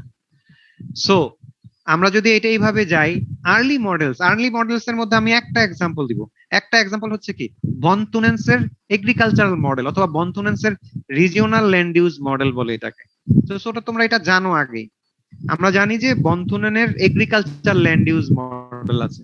সো সেই মডেলের সাথে আমার ট্রান্সপোর্টেশনের রিলেশনশিপটা কি, এটা একটু চিন্তা করে দেখো। ওই সময়ে এই 1826 সালের দিকে আমাদের শহরের মধ্যে খুব বেশি ট্রান্সপোর্টেশন ছিল না। সেই সময় কি ছিল, সেই সময় ঘোড়ার গাড়ি ছিল, এইটাই ছিল সবচেয়ে বড় মোড, অটোমোবাইল তখন ওইভাবে আসে নাই। তাহলে এই আর্লি মডেলস এর মধ্যে আমরা যদি বনথুনেনের এই রিং মডেল, এগ্রিকালচারাল মডেল অথবা রিজিওনাল মডেলে যাই, তাহলে সেই জায়গাতে দেখবো যে ওই জায়গাতে একটা মার্কেট প্লেসকে কেন্দ্র করে অন্যান্য বলয়গুলো তোমার তৈরি হয়েছে, এবং বলা হয়েছে যে মার্কেট প্লেসটাই হবে তোমার একটা জায়গা, যে জায়গাটার মধ্যে অন্যান্য যে সেকশন আছে সেই সেকশন থেকে তোমার ট্রান্সপোর্টে করে তোমার সিটি সেন্টারে এই গুলো আসবে। তাহলে এইটার সাথে আমরা কি পেয়েছি, আমরা কিন্তু একটা ট্রান্সপোর্টেশনের রিলেশনশিপ পেয়েছি। কিন্তু ট্রান্সপোর্টেশনটা যেহেতু অটোমোবাইল না, সেহেতু তোমার এই জায়গাতে যে বলয়গুলো তৈরি হয়েছে সেটা সাংঘাতিকভাবে ট্রান্সপোর্টেশনের সাথে রিলেটেড। যেমন নাম্বার 1 কে আমরা বলেছি যে ফার্স্ট বলয়টা কি হবে, আমরা দেখেছি যে ফার্স্ট বলয়টা হচ্ছে যে এটা হচ্ছে র মেটেরিয়ালস প্রোডাকশনের বলয়, র মেটেরিয়াল যেমন ডেইরি ফার্মের প্রোডাকশনের একটা বলয়। ঠিক এর পরেরটাই আমরা দেখেছি যে এই জায়গাতে ক্যাটেল রেঞ্চিং হতে পারে। কারণ কি, তুমি যখন ডেইরি প্রোডাক্ট আনবে তখন এটা তোমাকে দ্রুত পরিবহন করে আনতে হবে, কিন্তু সেই ফাস্ট অটোমোবাইল তোমার কাছে নাই। তাহলে দেখো ট্রান্সপোর্টেশনের সাথে লিঙ্কটা কি, তোমাকে আনতে হবে অন্য গাড়িতে করে, যে গাড়ি খুবই স্লো মোশনের। তাহলে ট্রান্সপোর্টেশনের সাথে হাইলি লিঙ্ক। আবার তুমি চিন্তা করো এরপরে লিঙ্ক দেই, তাহলে সে কি করবে, সেটার জন্য কোনো ট্রান্সপোর্টেশন লাগবে না, কিন্তু এই ক্যাটেলকে তুমি আবার খুব দ্রুত করে কোথায় আনতে পারবে না, তুমি সিটি সেন্টারে আনতে পারবে না। তারা নিজেদেরকে মানে সে হেঁটে, তারা হয়তো হেঁটে তোমার এটাকে নিয়ে আসতে পারবে সিটি সেন্টারে। ঠিক তারপরেই হচ্ছে যে, তাহলে সেটা খুবই বাল্কি, বেশি ওজনের, তাহলে সেটাকে তুমি ট্রান্সপোর্ট করে পরে নিয়ে আসতে পারো। একদম লাস্ট যেই রিং, সেই রিংটাকে আমি বলেছি যে এটা কি হবে, এইটা হবে তোমার ফুড গ্রেনের একটা ইন্টেন্সিভ এগ্রিকালচার। কারণ এটা তুমি অনেক বেশি করে তুমি পেরিফেরি থেকে সেন্টারে তুমি, অর্থাৎ যে মার্কেট প্লেস, সেই মার্কেট প্লেসের মধ্যে নিয়ে আসতে পারো। দেখো এই প্রত্যেকটা বলয়ের সাথে তোমার ট্রান্সপোর্টেশনের একটা রিলেশনশিপ আছে। আশা করি তোমরা এটা, আমি কিন্তু খুব বাড়তি করে বললাম, কিন্তু তোমরা এটা খুব সহজে যাতে 2 লাইন 1 লাইনের মধ্যে তুমি পরীক্ষার খাতার মধ্যে লিখতে পারো যে কিভাবে ট্রান্সপোর্টেশন রিলেটেড। সো এটা একটা ইস্যু। এরপরে আমরা যদি কনসেন্ট্রিক আরবান ল্যান্ড ইউজে যাই, তাহলে বার্জেসের কনসেন্ট্রিক মডেলের সাথে যে ট্রান্সপোর্টেশন কিভাবে রিলেটেড তোমরা খুব ভালো মতোই জানো। এই জায়গাতে খুব সুন্দরভাবে রেসিডেন্সিয়াল সেগ্রিগেশনকে আলাদা করে দেওয়া হয়েছে ডিউ টু ট্রান্সপোর্টেশন কস্ট। যেমন বলা হয়েছে যে পুয়ার রেসিডেন্টরা সেন্টারের খুব কাছাকাছি থাকবে, কারণ তাদেরকে সেন্টারে আসতে হবে কাজের জন্য, কিন্তু তারা এমন জায়গায় থাকবে খুব কাছাকাছি যাতে পায়ে হেঁটে আসতে পারে। This is also one of the traffic, যেটাকে আমরা বলছি পেডেস্ট্রিয়ান ট্রাফিক। সো এটা ট্রাফিক এবং ট্রান্সপোর্টেশনের সাথে রিলেটেড। এর পরের বলয়েতে থাকবে যাদের অ্যাফোর্ডেবিলিটি আছে কিন্তু কিছুটা কম, তারা পাবলিক ট্রান্সপোর্টে করে আসবে, তাহলে তারা হচ্ছে মিডল ইনকাম রেসিডেন্সিয়াল এরিয়ার মানুষ। সেই জায়গার সাথে ট্রাফিক এবং ট্রান্সপোর্টেশনের রিলেশনশিপ। এরপরে বলা হয়েছে যে একেবারে কমিউটার জোন থাকবে, যে জায়গাতে তোমার যারা অটোমোবাইল ডিপেন্ডেন্ট বা ওরিয়েন্টেড, যারা অ্যাফোর্ড করতে পারে, তারা একেবারে শেষের দিকে কমিউটিং জোনে থাকবে। সেটাও দেখো তোমার ট্রান্সপোর্টেশনের সাথে রিলেটেড। তো এটা যেহেতু তোমরা এগুলো জানো, আমি কিন্তু এগুলো নিয়ে কম আলোচনা করছি। এরপর ট্রান্সপোর্টেশন সিস্টেম ডেভেলপমেন্টের সাথে সাথে তোমার সেক্টরটা ডেভেলপ করে। So there is a highly correlated transportation and sector. আর জোনাল ল্যান্ড ইউজ বা তোমার ট্রান্সপোর্টেশনের ব্যাপক ডেভেলপমেন্টের মধ্যে এবং নোডাল ডেভেলপমেন্টের জন্য তখনই ডেভেলপ করে যখন এক নোড থেকে আরেক নোডে স্পেশাল ইন্টারাকশনটা বেশি হয়। তাহলে সেই জায়গাতেও আমরা দেখেছি যে there is a relationship between transportation and land uses. এরপরে তোমার পরবর্তীতে যে ল্যান্ড ইউজ গুলো ডেভেলপ করেছে সেগুলোকে আমরা বলছি যে hybrid land uses. Hybrid land uses কিন্তু তোমাদেরকে আমি দেখিয়েছি যে হাইব্রিড ল্যান্ড ইউজটা কিরকম হয়। সেটা হচ্ছে যে সিটির ইভ্যালুয়েশন থেকে শুরু করে আজকে পর্যন্ত যে স্পেশাল স্ট্রাকচারটা, সেটাকেই আমরা হাইব্রিড ল্যান্ড ইউজ বলেছি। তো এই হাইব্রিড ল্যান্ড ইউজের মধ্যে আমরা যেটা পাবো সেটা হচ্ছে যে evaluation of transportation urban special structure. তো সেটা আমি তোমাদেরকে একবার কিরকম, যে যখন একটা সিটি একেবারেই মধ্যে তোমার ঘোড়ার গাড়িও ওরকম ভাবে নাই, তারপরে তোমার অটোওয়েও নাই, তাহলে সেই শহরগুলো কি হয়েছে, সিঙ্গেল নোডাল, খুব শহর, ছোট শহর, এবং সেটাতে মানুষ এক প্রান্ত থেকে অন্য প্রান্তে পায়ে হেঁটে চলাচল করে। তাহলে যদি সেই রকম হয় তাহলে সেটা হচ্ছে এক ধরনের। আর এর পরের ফেজটা আমরা দেখেছি যে কি, যখন অটোমোবাইল হয়ে গেল, ফ্রি রোড হয়ে গেল, তখন সেটা দেখলাম যে কি, সেটা শহরটা এক্সপান্ড হয়ে গেল দ্রুত এবং তোমার নোড বেড়ে গেল।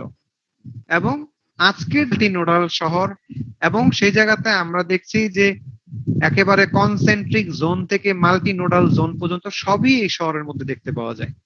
আমি তোমাদেরকে এই যে হাইব্রিড ল্যান্ড ইউজ মডেল, সেটা আবারও তোমাদেরকে দেখিয়ে দিচ্ছি যাতে তোমরা ভুল না করো যে হাইব্রিড ল্যান্ড ইউজ মডেল সেটা সম্বন্ধে তো খুব ভালো বুঝলাম না, আমরা জানলাম না। আমি তোমাদের সাথে একটা স্ক্রিন শেয়ার করছি, সেই স্ক্রিনটা তোমরা সবাই দেখতে পাচ্ছ কিনা আমাকে একটু বলো। জি জি স্যার। স্যার, দেখতে পাচ্ছি।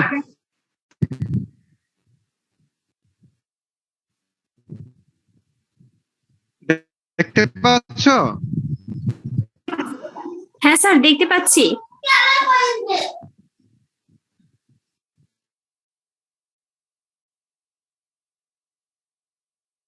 ওকে, এটাকেই আমরা বলছি দা হাইব্রিড ল্যান্ড ইউজ মডেল। একটু খেয়াল করে দেখো, এটাকে আমরা বলছি প্রি ইন্ডাস্ট্রিয়াল কনসেন্ট্রিক, এই ছোট একটা নোড, একটা শহর, এটাকে আমরা বলছি এরপরে দেখছি যে একটু বড় হয়েছে, তো একটু বড় হয়েছে এটাকে আমরা বলছি হর্স কার, ঠিক আছে। এরপরে দেখছি যে শহরটা সামনের দিকে ট্রান্সপোর্টেশন নেটওয়ার্কটা বড় হয়েছে, এটাকে আমরা বলছি স্ট্রিট কার, যেটাকে আমরা সেক্টরাল পেয়েছি, যে এখন কিন্তু সেক্টর কি করছে, ডেভেলপ করছে, ঠিক আছে। দেখো এটা রাউন্ড শেপ ছিল, কোন ভাবে আসলো, ট্রান্সপোর্টেশন নেটওয়ার্ক ধরে। তারপরে দেখো আমরা বলেছি যে আরেকটা কনসেন্ট্রিক আছে যেটাকে আমরা বলছি বাইসাইকেল। তাহলে বাইসাইকেল দিয়ে তুমি বিভিন্ন জায়গায় যাতায়াত করতে পারছো, ইভেন তোমার এই ধরনের বড় ধরনের ট্রান্সপোর্টেশন নেটওয়ার্ক অনেক সময় লাগে না, ছোট মানে ন্যারো ট্রান্সপোর্টেশন নেটওয়ার্কের মধ্যেও তোমার চলা যায়। তো এটাকে আমরা বলছি যে বাইসাইকেল কনসেন্ট্রিক। এরপরে দেখো কনসেন্ট্রিক আছে অটোমোবাইলও কনসেন্ট্রিক হতে পারে, এবং তার ট্রান্সপোর্টেশন নেটওয়ার্কটা শুধু আমরা যেমন সেক্টরে দেখেছি তা না, বিভিন্ন দিকে এটা ডেভেলপ করছে। তো এরপরে তোমার যদি বিভিন্ন দিকে ডেভেলপ করে তাহলে নোডও তোমার বেড়ে যাবে। এরপরে তুমি দেখো যে আমরা দেখছি যে মাল্টি নোডাল এবং কনসেন্ট্রিক, যেটাকে আমরা এটার মধ্যে আমরা হাইওয়ে পেয়েছি, ফ্রিওয়ে পেয়েছি, এই জায়গায় সবগুলোই আছে। এবং এই জায়গাতে তোমার দেখো সবগুলো ডেভেলপমেন্ট তোমাকে একে দেখানো হয়েছে, যে একটা হচ্ছে সেন্টার, এটা যখন হয়েছে সেটা হচ্ছে সিবিডি, এটাকে বলা হয়েছে রেলওয়ে, তারপরে আমরা পেয়েছি সাবারবান টাউনস, রোড, একটা হাইওয়ে ডেভেলপ করলো খনি,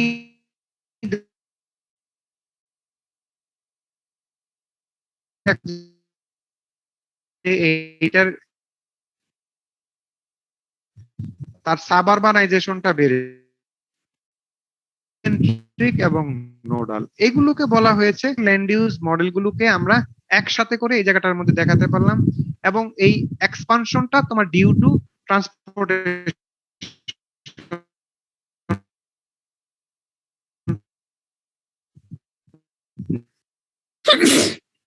ট্রান্সপোর্টেশন। তাহলে এই জায়গাতে আমি তোমাদের দিচ্ছি, এবং আমরা বাকি অংশে আমরা যাওয়ার চেষ্টা করছি। তো বাকি অংশটা হচ্ছে আমরা আরেকটা ছোট অংশ আছে, সেটা আমরা দেখে শেষ করছি, যে আরবান ল্যান্ড ইউজ এন্ড ট্রান্সপোর্টেশনের শেষের যে অংশটা, আমরা এই জায়গাতে হাইব্রিড পর্যন্ত চলে আসছি। আর পরে হচ্ছে ল্যান্ড ইউজ মার্কেট, এই মডেলটা তোমরা জানো, এটাকে আমরা বলছি যে বিড রেন্ট থিওরি, ঠিক আছে, এটাকে ল্যান্ড রেন্ট থিওরি বলি। তো ল্যান্ড রেন্ট থিওরির মধ্যে আমরা যেটা বোঝার চেষ্টা করি বা জানার চেষ্টা করি সেটা হচ্ছে যে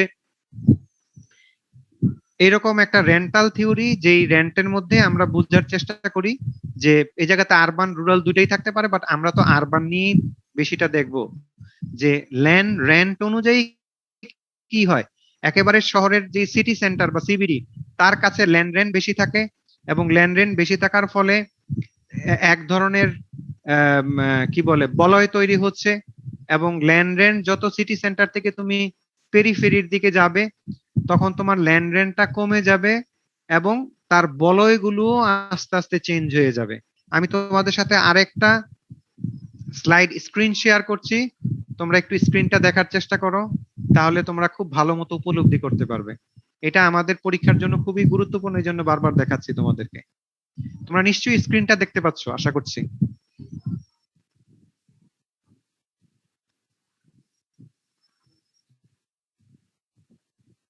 দেখতে পাচ্ছো? জি স্যার। ওকে, একটু খেয়াল করে দেখো, আমাদের রুরালটা দেখার দরকার নাই। রুরালটা আমরা ওই যে আর্লি যে মডেল, সেই মডেলের মধ্যে আমরা দেখে আসছি। এই রুরালটা দেখলে তোমরা বন্ধনের মডেলটা এই জায়গাটার মধ্যে পাবে, ঠিক আছে? যেমন আমরা এই যে বন্ধনের যে মডেলটা, সেটা হচ্ছে এগ্রিকালচার মডেল, রুরাল এরিয়ার সাথে যায়। আর আমরা এই মুহূর্তে যেটা দেখছি সেটা আরবান মডেল। যেমন এটাকে আমরা বলছি সিবিডি, আর এটা হচ্ছে মার্কেট প্লেস বা হাট বাজার, ঠিক আছে? তাহলে একটু খেয়াল করে দেখো যে সিবিডির এর পরের যেটা, এই জায়গাতে ল্যান্ড রেন্ট অনেক বেশি, সিবিডির ল্যান্ড রেন্ট সবচেয়ে বেশি। তারপরে হচ্ছে তোমার কমার্শিয়াল এরিয়ার বা ইন্ডাস্ট্রির জন্য ল্যান্ড রেন্ট, তারপরের অংশটা বেশি। তারপরের অংশটা হচ্ছে যে রেসিডেন্সিয়াল এরিয়ার জন্য ল্যান্ড রেন্ট, এবং তারপরেরটা বলেছে লো ডেনসিটি রেসিডেন্সিয়াল এরিয়ার জন্য। তার মানে কি, তুমি সিবিডি থেকে আস্তে আস্তে যখন পেরিফেরির দিকে যেতে থাকবে, তোমার জমির দাম সহকারে ল্যান্ড রেন্টও আস্তে আস্তে তোমার কমতে থাকবে, পার ক্যাপিটা স্পেসও আস্তে আস্তে কমতে থাকবে। ফলে এটাকে আমরা বলছি ল্যান্ড মার্কেট, এবং এটা আমরা বিড রেন্ট থিওরি থেকে পাই। এটা আমরা বিড রেন্ট থিওরি থেকে পাই, এবং একটা ফুল বলয় তোমরা তৈরি করে ফেলতে পারবে যদি আমরা এরকমের একটা ওভারলে প্যাটার্ন দেখি। তাহলে রিটেইলিং বা কমার্সের জন্য ল্যান্ড রেন্ট সবচাইতে হাই। তাহলে এটা তোমার কি হবে, এটা হচ্ছে যে তোমার সিবিডির খুব কাছাকাছি হবে। এরপরে কমার্শিয়াল এরিয়া বা ইন্ডাস্ট্রিয়াল এরিয়ার জন্য ল্যান্ড রেন্ট সবচাইতে বেশি, এটা সিবিডি থেকে একটু দূরে হবে। এরপরে আমরা বলছি অ্যাপার্টমেন্টের জন্য, তারপরে আমরা বলছি সিঙ্গেল ডুয়েলিং এর জন্য। এভাবে আসলে ল্যান্ড রেন্টটা আস্তে আস্তে কমতে থাকে। তাহলে এই জায়গাতে আমরা রেন্ট দিয়ে বোঝার চেষ্টা করছি, এবং ফলে আমরা এটাকে ট্রান্সপোর্টেশনের সাথে মিলিয়ে দেখার চেষ্টা করছি যে ট্রান্সপোর্টেশনের সাথে এটা রিলেশনশিপটা কি। তো দেখো, খেয়াল করে দেখো, আমরা সিঙ্গেল হাউস যে জায়গাতে পাবো তারা অটোমোবাইল ডিপেন্ডেন্ট হবে, এবং সহজেই তারা এই পেরিফেরি থেকে তারা সিবিডির মধ্যে আসতে পারবে। তারপরে হচ্ছে যে অ্যাপার্টমেন্ট, মিডল ইনকাম লোকজন এরকম সিবিডি থেকে এক্সপোর্টে করে সিবিডির মধ্যে আসতে পারে। ওকে, এরপরে কমার্শিয়াল এরিয়া ল্যান্ড রেন্ট বেশি, কারণ এই জায়গাতে এসে মানুষ সবাই কমার্শিয়াল অ্যাক্টিভিটিস বা ফাংশনের মধ্যে থাকবে। তাহলে এইটা হবে শহরের সবচেয়ে কাছের অংশ। তো এই জায়গাগুলোকে আমরা দেখো, একদম শেষ প্রান্ত আমরাকে বলেছি এটা সিটি লিমিট, এবং এই সমস্ত গুলোকে যদি তুমি একসাথে করো তাহলে দেখো এই জায়গাতে একটা কনসেন্ট্রিক জোন মডেল তুমি পেয়ে গেছো, যেটাকে আমরা বলেছি যে ওভারলে অফ বিডরেন্ট কার্ভস। তো বিডরেন্ট কার্ভকে তুমি যদি ওভারলে করো তাহলে দেখা যাবে যে একটা কনসেন্ট্রিক জোন মডেল তুমি পেয়ে গেলা, ঠিক আছে? তো এইরকম যখন মাল্টি নোডাল হবে, তখন তুমি প্রত্যেকটা নোডের জন্য আলাদা আলাদা করে তুমি একটা রিং পেয়ে যাওয়ার সম্ভাবনা আছে, বাট এত ডিটেইলে আমরা যাওয়ার দরকার নাই এই জায়গাটা। সো তাহলে এই বর্ণনাটা আমি এই জায়গাটার মধ্যেই শেষ করছি যে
আমাকে শুনতে পাচ্ছ তোমরা?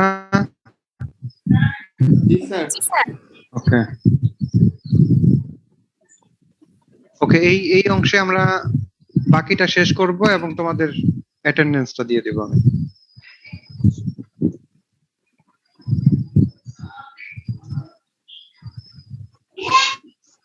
ওকে, তাহলে আমাদের ল্যান্ড মার্কেটের ইস্যুটা শেষ হয়ে গেল, ঠিক আছে? এই পর্যন্তই আমরা ল্যান্ড ইউজ মডেলের সাথে ট্রান্সপোর্টেশনের যে রিলেশনশিপ, সেই রিলেশনশিপটা আমরা এই জায়গাটার মধ্যে দেখলাম। আরো অংশ আছে কিন্তু আমি সবগুলোর মধ্যে যাব না, যেমন ট্রান্সপোর্টেশন, আরবান ডাইনামিক্স, এগুলোতে আমি যাচ্ছি না। আমি ছোট্ট আরেকটা পয়েন্ট আছে, সেই পয়েন্টটা আমি বলে তোমাদেরকে শেষ করব। সেটাকে আমরা বলবো যে urban transport challenges. Urban transport challenges এটা ডেভেলপড এবং ডেভেলপিং কান্ট্রির দুটো অংশকে টার্গেট করেই এই চ্যালেঞ্জগুলো এই জায়গাটার মধ্যে বলা আছে বা বলা হয়েছে। তোমরা এরকম স্ট্যান্ডার্ড করে লিখলেই হবে এই জায়গাটার মধ্যে। আর আরবান ট্রান্সপোর্ট চ্যালেঞ্জেস, আর আমরা যদি ঢাকা, বাংলাদেশ বা থার্ড ওয়ার্ল্ড কান্ট্রি এগুলো দেখি, এই চ্যালেঞ্জগুলো আছে, আর বাড়তি কিছু চ্যালেঞ্জ পেতে পারি। কিন্তু তোমরা যখন একটা স্ট্যান্ডার্ড ফর্মে আমি তোমাদের বলবো যে আরবান ট্রান্সপোর্টেশন চ্যালেঞ্জেস গুলো কি, সেগুলো সরাসরি এই পয়েন্ট অনুযায়ী তোমাদেরকে লিখলেই হয়ে যাবে। তো এর মধ্যে একটাকে আমরা বলি urban transportation at the cross Rhodes, এটা মূল পয়েন্ট হিসেবে আমরা ধরি, কিন্তু সাব পয়েন্ট গুলো তোমাদের উল্লেখ করে লিখলেই হবে। যেমন এর মধ্যে একটা আছে হচ্ছে traffic congestion and parking difficulties, number 1। তোমরা শুধু আগে পয়েন্ট গুলো লিখো, তারপরে আমি একটা একটা করে ছোট্ট করে আলোচনা করে এই জায়গাতে শেষ করে দেব। নাম্বার 1 হচ্ছে traffic congestion and parking difficulties.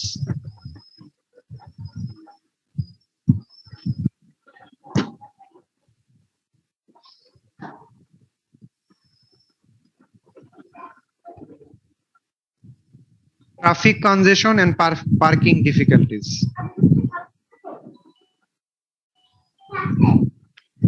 দেখো এরপরের যে পয়েন্ট, সেই পয়েন্ট, তোমাদের কারো মাইক ওপেন আছে? মাইকটা অফ করে দাও।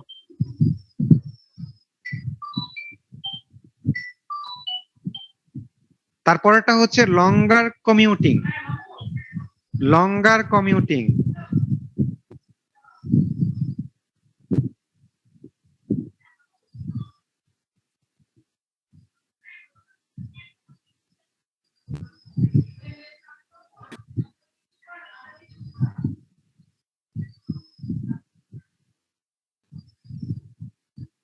লঙ্গার কমিউটিং।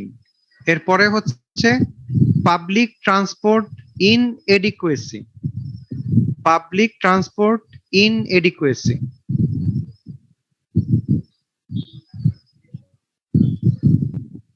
4 নাম্বারটা হচ্ছে difficulties for non motorized transport. Difficulties for non motorized transport. difficulties for non-motorized transport.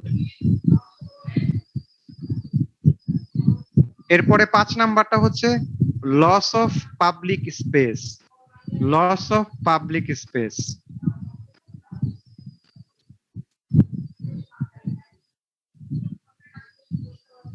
Loss of public space.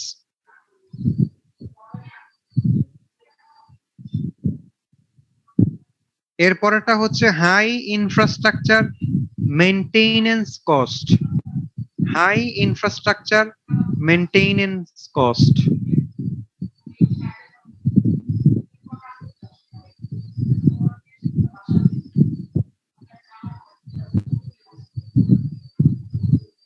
এরপরেরটা হচ্ছে environmental impacts and energy consumption. Environmental impact and energy consumption.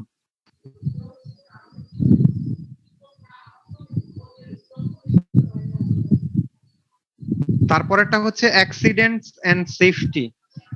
Accidents and safety. Accidents and safety. এবং তারপরেরটা হচ্ছে land footprint. Land footprint.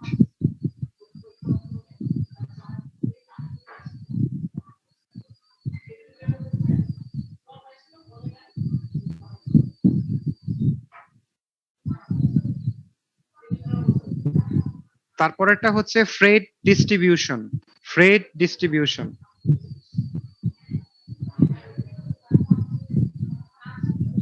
তারপরেরটা হচ্ছে freight distribution.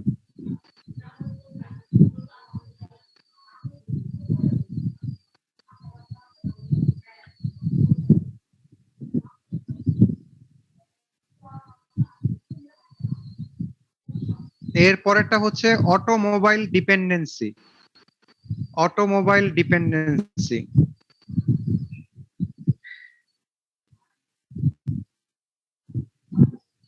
Automobile dependency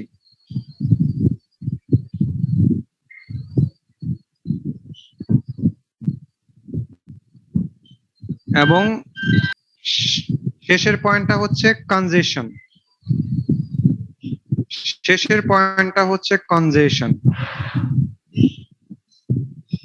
তাহলে আসো আমি এক লাইন করে সবগুলো একটু দ্রুত শেষ করে দিই এবং সেটা থেকে তোমরা বোঝার চেষ্টা করবে যে চ্যালেঞ্জটা কি। আসলে চ্যালেঞ্জ এটা বুঝতে হবে যে চ্যালেঞ্জ বা ইস্যুটা কোন জায়গাটাতে। প্রথমটা হচ্ছে তোমার traffic congestion and parking difficulties. Traffic congestion and parking difficulties, এটার মধ্যে যে মূল চ্যালেঞ্জ আমরা সবাই জানি সেটা যে আমরা আরবান এরিয়াতে একটা ট্রাফিক কনজেশন দেখছি। সেটা এই মুহূর্তে আমাদের শুধু ঢাকা শহর না, সেটা পুরো বাংলাদেশের সব শহরের জন্য একটা বড় চ্যালেঞ্জ। এটা কিন্তু আমি বলছি যে একটা স্ট্যান্ডার্ড, এটা পুরো ওয়ার্ল্ডের জন্যই একটা সমস্যা। কিন্তু আমরা এক্সাম্পল যদি ঢাকা থেকে দেই বা বাংলাদেশ থেকে দেই বা অন্য শহর দেই তাহলে তোমাদের বুঝতে সুবিধা হবে।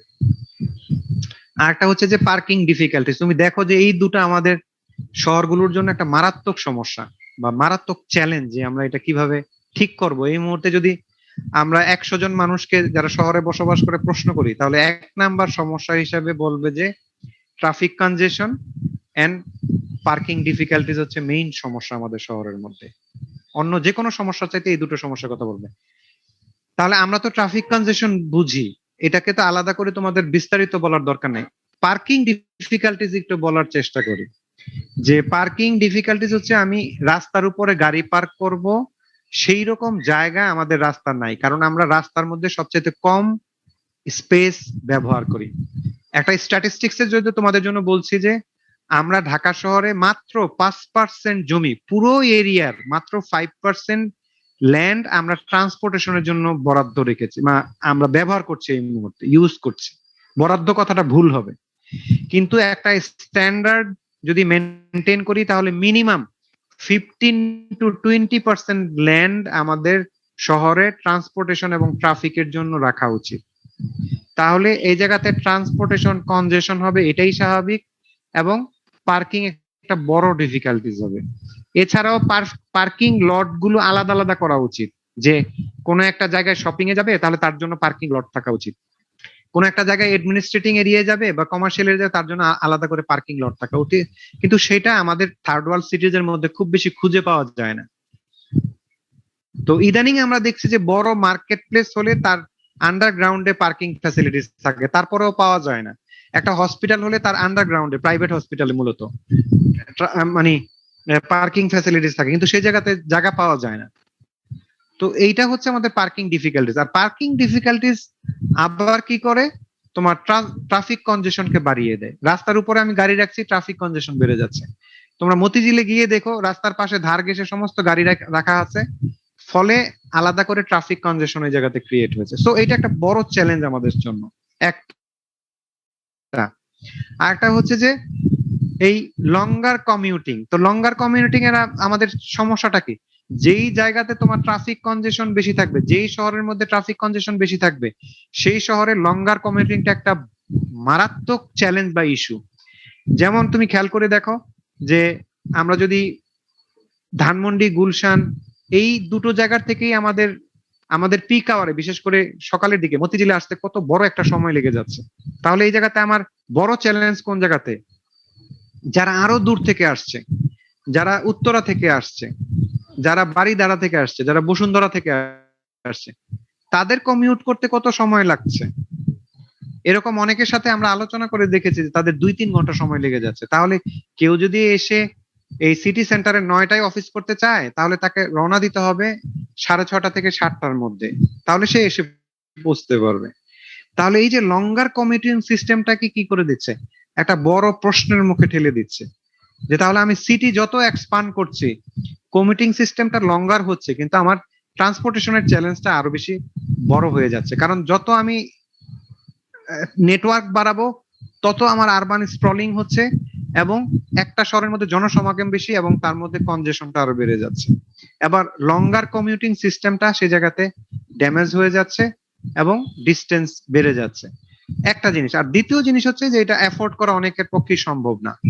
লঙ্গার কমিউটিং হলে তার অ্যাফোর্ডাবিলিটি মানুষের জন্য নষ্ট। এই কারণে প্রান্তীয় এলাকায় দেখা যায় যে অনেক মিডল ইনকাম ফ্যামিলি চাইলেও থাকতে পারে না, কারণ তার অ্যাফোর্ডাবিলিটি ভালো থাকতে হয়। তাহলে হাই ইনকাম পিপল ওই জায়গাতে থাকছে, কিন্তু তাদের জন্য আরেকটা প্রবলেম ক্রিয়েট হচ্ছে, সেটা হচ্ছে টাইম, এনার্জি, মানি ইত্যাদি ইত্যাদি। এটা গেলে এক ধরনের চ্যালেঞ্জ। আর পাবলিক ট্রান্সপোর্ট ইনএডুকেসি, এখন কিন্তু তোমরা মিলিয়ে নিবে যে আমি চ্যালেঞ্জ গুলোর কথা বলছি, সেই চ্যালেঞ্জ গুলো এই জায়গাতে প্রত্যেকটা পয়েন্টে পয়েন্টে মিলছে কিনা। পাবলিক ট্রান্সপোর্ট ইনএডুকেসি, আমাদের থার্ড ওয়ার্ল্ড কান্ট্রি সহকারে ডেভেলপ কান্ট্রিতে একটা বড় সমস্যা হচ্ছে পাবলিক ট্রান্সপোর্ট নাই। আমাদের পাবলিক ট্রান্সপোর্ট না থাকাতে আমরা প্রাইভেট ট্রান্সপোর্ট বিয়ার করতে হচ্ছে। ফলে অনেকেই আমরা প্রাইভেট ট্রান্সপোর্টেশনের সেই কমফোর্টেবিলিটি পাচ্ছি না। ফলে অনেকেই আমরা যারা মোটামুটি এফোর্ড করতে পারি তারা কি করছি, তারা একটা প্রাইভেট কার কেনার চেষ্টা করছে। ফলে ওইটা আরেকটা যন্ত্রণার বিষয় হয়ে দাঁড়াচ্ছে। ফলে আমার ওই জায়গাতে কি হচ্ছে যাচ্ছে, আমার ট্রান্সপোর্টেশন নেটওয়ার্কের ফুটপ্রিন্টটা আমার এই জায়গাতে কি হয়ে যাচ্ছে, বেশি হয়ে যাচ্ছে। আমরা স্পেসটাকে অকুপাই করে ফেলছি। যেমন একটা পাবলিক ট্রান্সপোর্ট যদি হয় তাহলে সেই জায়গাতে একটা বাসের মধ্যে 150 জন চলতে পারবে, কিন্তু আমি কি করছি, সেই জায়গায় নাই বা ডিসকমফোর্ট হচ্ছে, সেই কারণে আমি কি করছি, আমি একটা প্রাইভেট ট্রান্সপোর্ট ব্যবহার করে ফেলছি। তাহলে এই 2টা বা 3টা প্রাইভেট ট্রান্সপোর্টে বা মানে যেটাকে আমরা বলছি প্রাইভেট কার, একটা পাবলিক ট্রান্সপোর্টেশনের জায়গা দখল করে নিচ্ছে। তো 2টা কারে 4 জন মানুষ যাতায়াত করে, কিন্তু একটা পাবলিক ট্রান্সপোর্টে চাইলে তোমার 150 জন মানুষকে তুমি নিয়ে যাতায়াত করতে পারো। তাহলে এই জায়গাতে পাবলিক ট্রান্সপোর্ট ইনএডুকেসির কারণে রাস্তার উপরে প্রাইভেট ট্রান্সপোর্ট বেড়ে গেছে, প্রাইভেট কার বেড়ে গেছে, তারপরে বাইক বেড়ে গেছে। ফলে তোমার ওই জায়গায় কনজেশনটা আরো দ্বিগুণ, 3 গুণ, 4 গুণ হয়ে গেছে। তাহলে পাবলিক ট্রান্সপোর্ট ইনইকুইটিস একটা বিশাল ফ্যাক্টর। আর আমরা একদম শিফট করে যাচ্ছি, পাবলিক ট্রান্সপোর্ট ছিল সেই জায়গাতে আমরা প্রাইভেট ট্রান্সপোর্টে চলে যাচ্ছি। ফলে আমাদের যে জ্যাম কোন দিকে যাচ্ছে, এটা 10 বছর পরে হয়তো শহরের মধ্যে ট্রান্সপোর্ট গুলো একটা জায়গা থেকে আরেকটা জায়গায় মুভ করতে কষ্ট হয়ে যাবে। তোমাদের একটা স্ট্যাটিস্টিক্স দিয়ে এটা শেষ করছি আমি। 10 বছর আগে দেখা গেছে যে এই পাবলিক ট্রান্সপোর্ট 21 কিলোমিটার বেগে তোমার শহরের মধ্যে চলতে পারতো, কিন্তু এখন সেটা 7 থেকে 8 কিলোমিটারে চলে আসছে এবং বলা হয় যে আগামী 5-7 বছর এটা 4 কিলোমিটার কমে আসবে। তোমরা জানো যে একটা মানুষ যদি চায় তাহলে সে 4-5 কিলোমিটার বেগে নিজেই হাঁটতে পারে। তাহলে এই যে ট্রান্সপোর্টেশনের যে গতিবেগ, সেটা মানুষের পায়ে হাঁটা চলার যে গতিবেগ সেটা সমানে নেমে আসবে যদি এইভাবে চলতে থাকে। সো একটা স্ট্যাটিস্টিক্স দিয়ে তোমাদের বোঝানোর চেষ্টা করছি। একই সাথে আমরা কিন্তু ডি নাম্বার বলে ফেলেছি যে difficulties for non motorized transport. তো নন মোটরাইজড ট্রান্সপোর্টে যে ডিফিকাল্টি সেটা অলরেডি আমি বলে দিয়েছি যে নন মোটরাইজড ট্রাফিকের একটা বড় ডিফিকাল্টিজ হবে, সেটা হলো কি, যে তারা স্লো মুভমেন্ট, এবং সেটা যদি মোডাল সেপারেশন না হয় তাহলে সেটা গতিযুক্ত যে গাড়িগুলো আছে সেগুলোকে স্লো করে ফেলবে। এবং আমাদের ঢাকা শহরের ট্রান্সপোর্টটা কিন্তু এইরকমের একটা মিক্সড ট্রান্সপোর্ট, যে নন মোটরাইজড ট্রান্সপোর্টের সাথে মোটরাইজড ট্রান্সপোর্ট একসাথে চলছে। ফলে কি হয়ে যাচ্ছে, গতিটা স্লো হয়ে যাচ্ছে। তো যদি আমরা নন মোটরাইজড ট্রান্সপোর্ট চালাতেই চাই তাহলে তার জন্য আলাদা করে মোডাল সিস্টেমটা তৈরি করে দিতে হবে, যেটা আমরা উন্নত বিশ্বে দেখি। আমরা হয়তো রিক্সা দেখি না, কিন্তু ঢাকা শহরে রিক্সার জন্য একটা বড় সমস্যা। কিন্তু ওই সমস্ত জায়গায় দেখা যায় যে বাইক চলছে, আলাদা করে লেন তৈরি করে দিচ্ছে তাদের। তো আমরা কিন্তু শহরের মধ্যে এমনিতেই পাবলিক স্পেস কম, কিন্তু আমরা এই লস অফ পাবলিক স্পেসটাকে করে দিচ্ছি এই ধরনের মোড সৃষ্টি করার জন্য। আর ট্রান্সপোর্টেশন নেটওয়ার্ক কিন্তু পাবলিক স্পেসকে কমিয়ে দিচ্ছে, যেহেতু তোমার বেশি জায়গা লাগছে এই জায়গাটার মধ্যে। সো একটা পাবলিক স্পেস কিন্তু আমরা এই জায়গাটার মধ্যে পাচ্ছি না। আগে অনেক পাবলিক স্পেস দেখা যেত, কিন্তু পাবলিক স্পেস গুলো আস্তে আস্তে কমে যাচ্ছে। হ্যাঁ, public space in terms of, মনে করো যে একটা মনুমেন্টাল স্পেস হতে পারে, সেই জায়গাতে মানুষ গিয়ে গ্যাদারিং করলো, এটা একটা পাবলিক স্পেস হতে পারে। তারপরে একটা কোর্টইয়ার্ড থাকতে পারে, একটা সিটি সেন্টারের মধ্যে একটা ওপেন স্পেস থাকতে পারে, যেগুলোকে আমরা পাবলিক স্পেস বলি। কিন্তু আমরা যেহেতু ট্রান্সপোর্টেশনের জন্য জিনিসগুলোকে তৈরি করে দিচ্ছি, তখন আমাদের পাবলিক স্পেসটা কমে যাচ্ছে। মানে মানুষ যে গিয়ে কোথাও একটু বসবে দাঁড়াবে, সেই স্পেস গুলো কমে যাচ্ছে। এবং ঢাকা শহরে তো এটা মারাত্মক আকার ধারণ করেছে। আমাদের কিছু ওপেন খেলার মাঠ ছিল, সেগুলো সব চলে গেছে বিল্ডিং এর মধ্যে চলে গেছে। সেটা ট্রান্সপোর্টেশন হয় নাই, কিন্তু বিল্ডিং মানে ইনফ্রাস্ট্রাকচারের মধ্যে সেগুলো লেগে গেছে। এরপরে হচ্ছে যে আরেকটা ইস্যু আছে, বড় চ্যালেঞ্জ, যে হাই ইনফ্রাস্ট্রাকচার মেইনটেনেন্স কস্ট। এগুলো কিন্তু মেইনটেইন করতে হয় সিটি অথরিটিকে, গভর্নমেন্টকে। তাহলে এটার একটা বড় মেইনটেনেন্স কস্ট, যত পাবলিক ট্রান্সপোর্ট বাড়বে, ফ্রেট ট্রাফিক বাড়বে, রোড নেটওয়ার্ক বাড়বে, তার মেইনটেনেন্স কস্টটাও কিন্তু বাড়তে থাকবে। তা এটা একটা গভর্নমেন্টের জন্য একটা বড় বার্ডেন, এটা একটা চ্যালেঞ্জের মুখে পড়ে। ফলে বাজেটের একটা বড় অংশ কিন্তু তোমার এই মেইনটেনেন্স কস্ট হিসেবে রাখতে হয়। তাহলে এটা সিটি গভর্নমেন্ট তথা পুরো ন্যাশনাল গভর্নমেন্টের জন্য বড় একটা ইস্যু। এরপরে যেটাকে আমরা বলছি এনভায়রনমেন্টাল ইম্প্যাক্টস এবং এনার্জি কনজাম্পশন। আমাকে শুনতে পাচ্ছ তো তোমরা? স্যার হ্যালো স্যার, স্যার আপনি কি শুনতে পাচ্ছেন?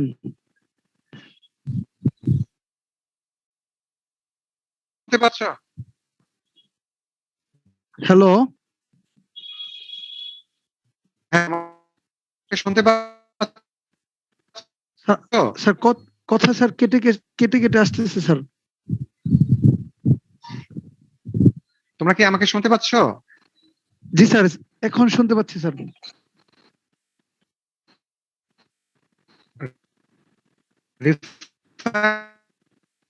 শুনতে পাচ্ছ? স্যার কথা স্যার আটকে আসতেছে স্যার, বোধহয় স্যার নেটওয়ার্ক সমস্যা। কেটে কেটে যাচ্ছে স্যার।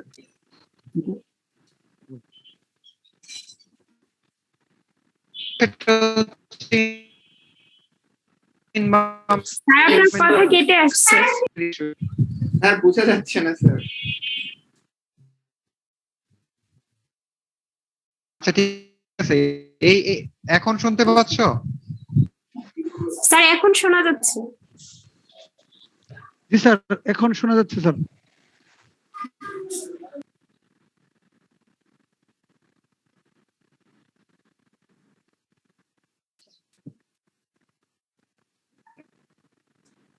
স্যার ডিসকানেক্টেড হয়ে গেছে। এনার্জি কনজাম্পশন হবে এবং এনভায়রনমেন্টাল ইম্প্যাক্ট হবে এই জায়গাটার মধ্যে।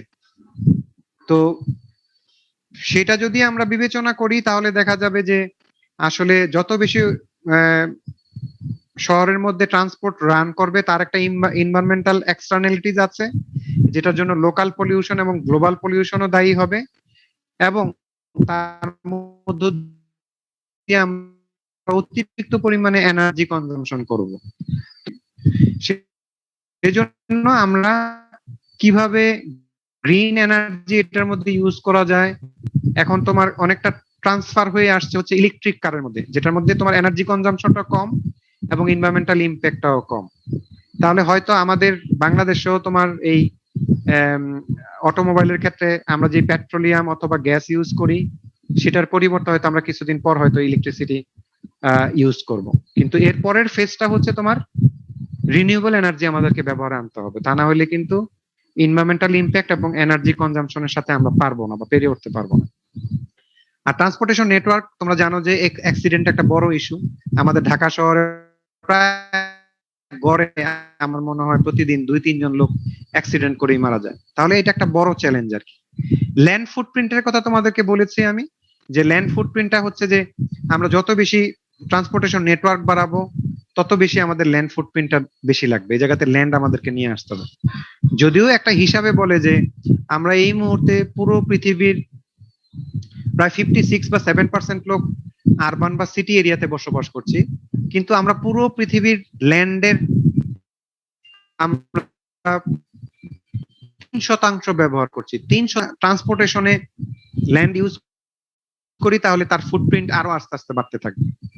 তো আরবান এরিয়ার জন্য আমরা 3% জমি ব্যবহার করছি পুরো পৃথিবীর মধ্যে। তাহলে ল্যান্ড ফুটপ্রিন্ট, যত ট্রান্সপোর্টেশন নেটওয়ার্ক বাড়বে, ফুটপ্রিন্টটাও আস্তে আস্তে ততটা বেড়ে যাবে। তাহলে এটাকে আমাদেরকে হিসাব করে নিয়ে আসতে হবে যে আমরা কিভাবে কোন দিকে যাব। আমরা কি প্রাইভেট ট্রান্সপোর্টেশনের দিকে যাব নাকি পাবলিক ট্রান্সপোর্টেশনের দিকে যাব, এটা আমাদের মাথায় রাখতে হবে।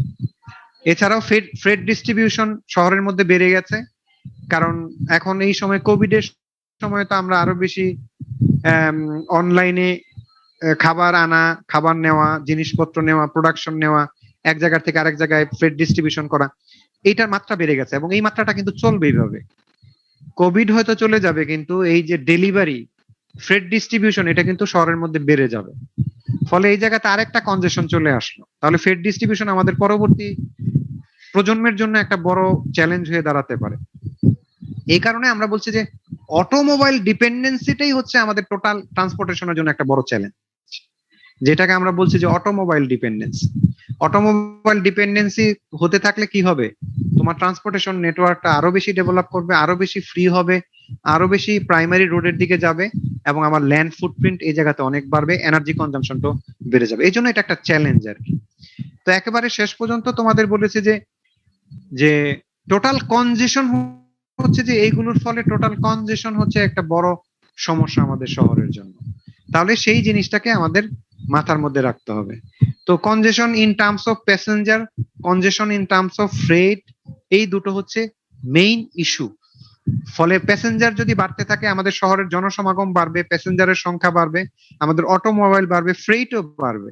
ফলে কনজেশনটা আমাদেরকে একটা স্পেসিফিক ভিসিএস সাইকেল হিসেবে আমাদেরকে নিতে হয়। তাহলে সেই ভিসিএস সাইকেলটা আমরা কিভাবে দেখি?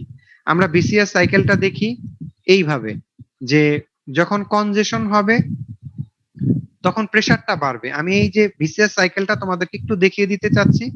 এটাই হচ্ছে তোমাদের আজকের লেকচারের শেষ অংশ এবং তোমরা একটু দেখে নাও, আমি তোমাদের সাথে শেয়ার করছি। এটা শেয়ার হয়ে গেলে আমরা চলে যাব আমাদের অ্যাটেন্ডেন্সে। তোমরা শেয়ারটা কি দেখতে পাচ্ছ?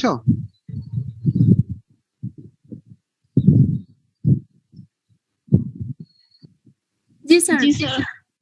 ওকে, এটাই হচ্ছে আমাদের লাস্ট স্লাইড আজকের। একটু খেয়াল করে দেখো কনজেশন কি দেয়। Pressure to increase capacity. তাহলে ইনক্রিজ ক্যাপাসিটি, যত কনজেশন হবে আমরা ক্যাপাসিটি বাড়ানোর চেষ্টা করব। তাহলে নিউ ক্যাপাসিটি আসবে। নিউ ক্যাপাসিটি আসলে কি হবে? Lower friction to mobility. মোবিলিটির মধ্যে লোয়ার ফ্রিকশন হবে। যখন লোয়ার ফ্রিকশন হবে তখন কিন্তু আরো বেশি লোকজন হবে, আরো বেশি আরবান স্প্রল হবে, আরো বেশি আরবান এরিয়া বাড়াতে হবে এবং সেই জায়গাতে আবার নতুন করে কি হবে, তোমার নাম্বার অফ মুভমেন্টস বেড়ে যাবে এবং আবার কনজেশন বাড়বে। এইভাবে কি হবে? এইভাবে কনজেশনটা আসলে ঘুরতে ঘুরতে কনজেশন। তাহলে আমাদেরকে এই জায়গাতে অন্য রকমের চিন্তা আনতে হবে যে একটা শহরের উপর চাপ না দিয়ে আমি কি করব, মাস যেটাকে আমরা বলছি পপুলেশন, সেটা এক জায়গা থেকে আরেক জায়গায় ডাইভার্ট করতে হবে। একটা শহরের উপরে এত প্রেসার দেওয়া যাবে না। তাহলে আমরা শহরের এই কনজেশনের মধ্যেই কি হবে, বিভিন্ন ধরনের হেলথ আউটকাম চলে আসবে, হেলথ ইম্প্যাক্ট চলে আসবে, যেটা সামাল দেওয়া আমাদের পক্ষে মোটেও সম্ভব হবে না। অদূর ভবিষ্যতে আমাদেরকে এইভাবে চিন্তা করতে হবে। তাহলে তোমরা এই ভিসিএস সাইকেলটা এই জায়গার মধ্যে দেখতে পারো। Congestion, pressure to increase capacity, new capacity, lower fraction to mobility, urban sprawl এবং গ্রোথ। এইভাবে আমরা জিনিসটাকে দেখতে পারি এই জায়গাটার মধ্যে। ওকে, তো আমরা এই জায়গাতে স্টপ শেয়ারটা ছেড়ে দিচ্ছি। তোমাদের অবশ্যই কোনো প্রশ্ন থাকতে পারে, বাট এই প্রশ্নগুলো আমরা নেক্সট ক্লাসে আমরা দেখবো। যেহেতু 12টা থেকে আমার আরেকটা লেকচার আছে, আমি তোমাদেরকে এই জায়গাতেই ছেড়ে দিব। কিন্তু এর মধ্যে আমাদেরকে তো আরেকটা জিনিস কমপ্লিট করতে হবে মনে হচ্ছে, যে তোমাদের অ্যাটেন্ডেন্সটা আমি একটু দ্রুত করে দেওয়ার চেষ্টা করছি। তোমরা কিছুক্ষণ অপেক্ষা করো, বা ছোট ছোট কারো যদি কোনো প্রশ্ন থাকে তাহলে সেই প্রশ্নগুলো তোমরা করে ফেলো আমাকে।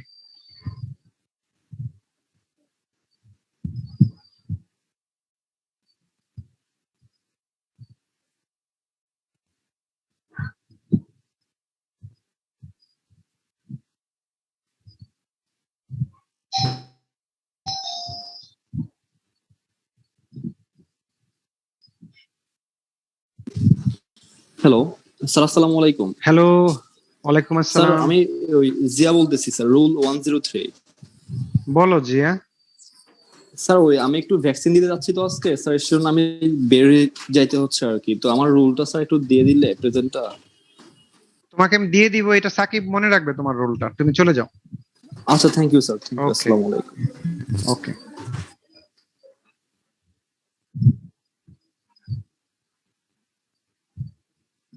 ওকে 2 Yes, sir. 3 present sir. 5 Present, sir. 6 sir present sir আসছি। ওকে 9 present sir 14 Yes, sir. 18 Yes, sir. 20 21 yes sir 22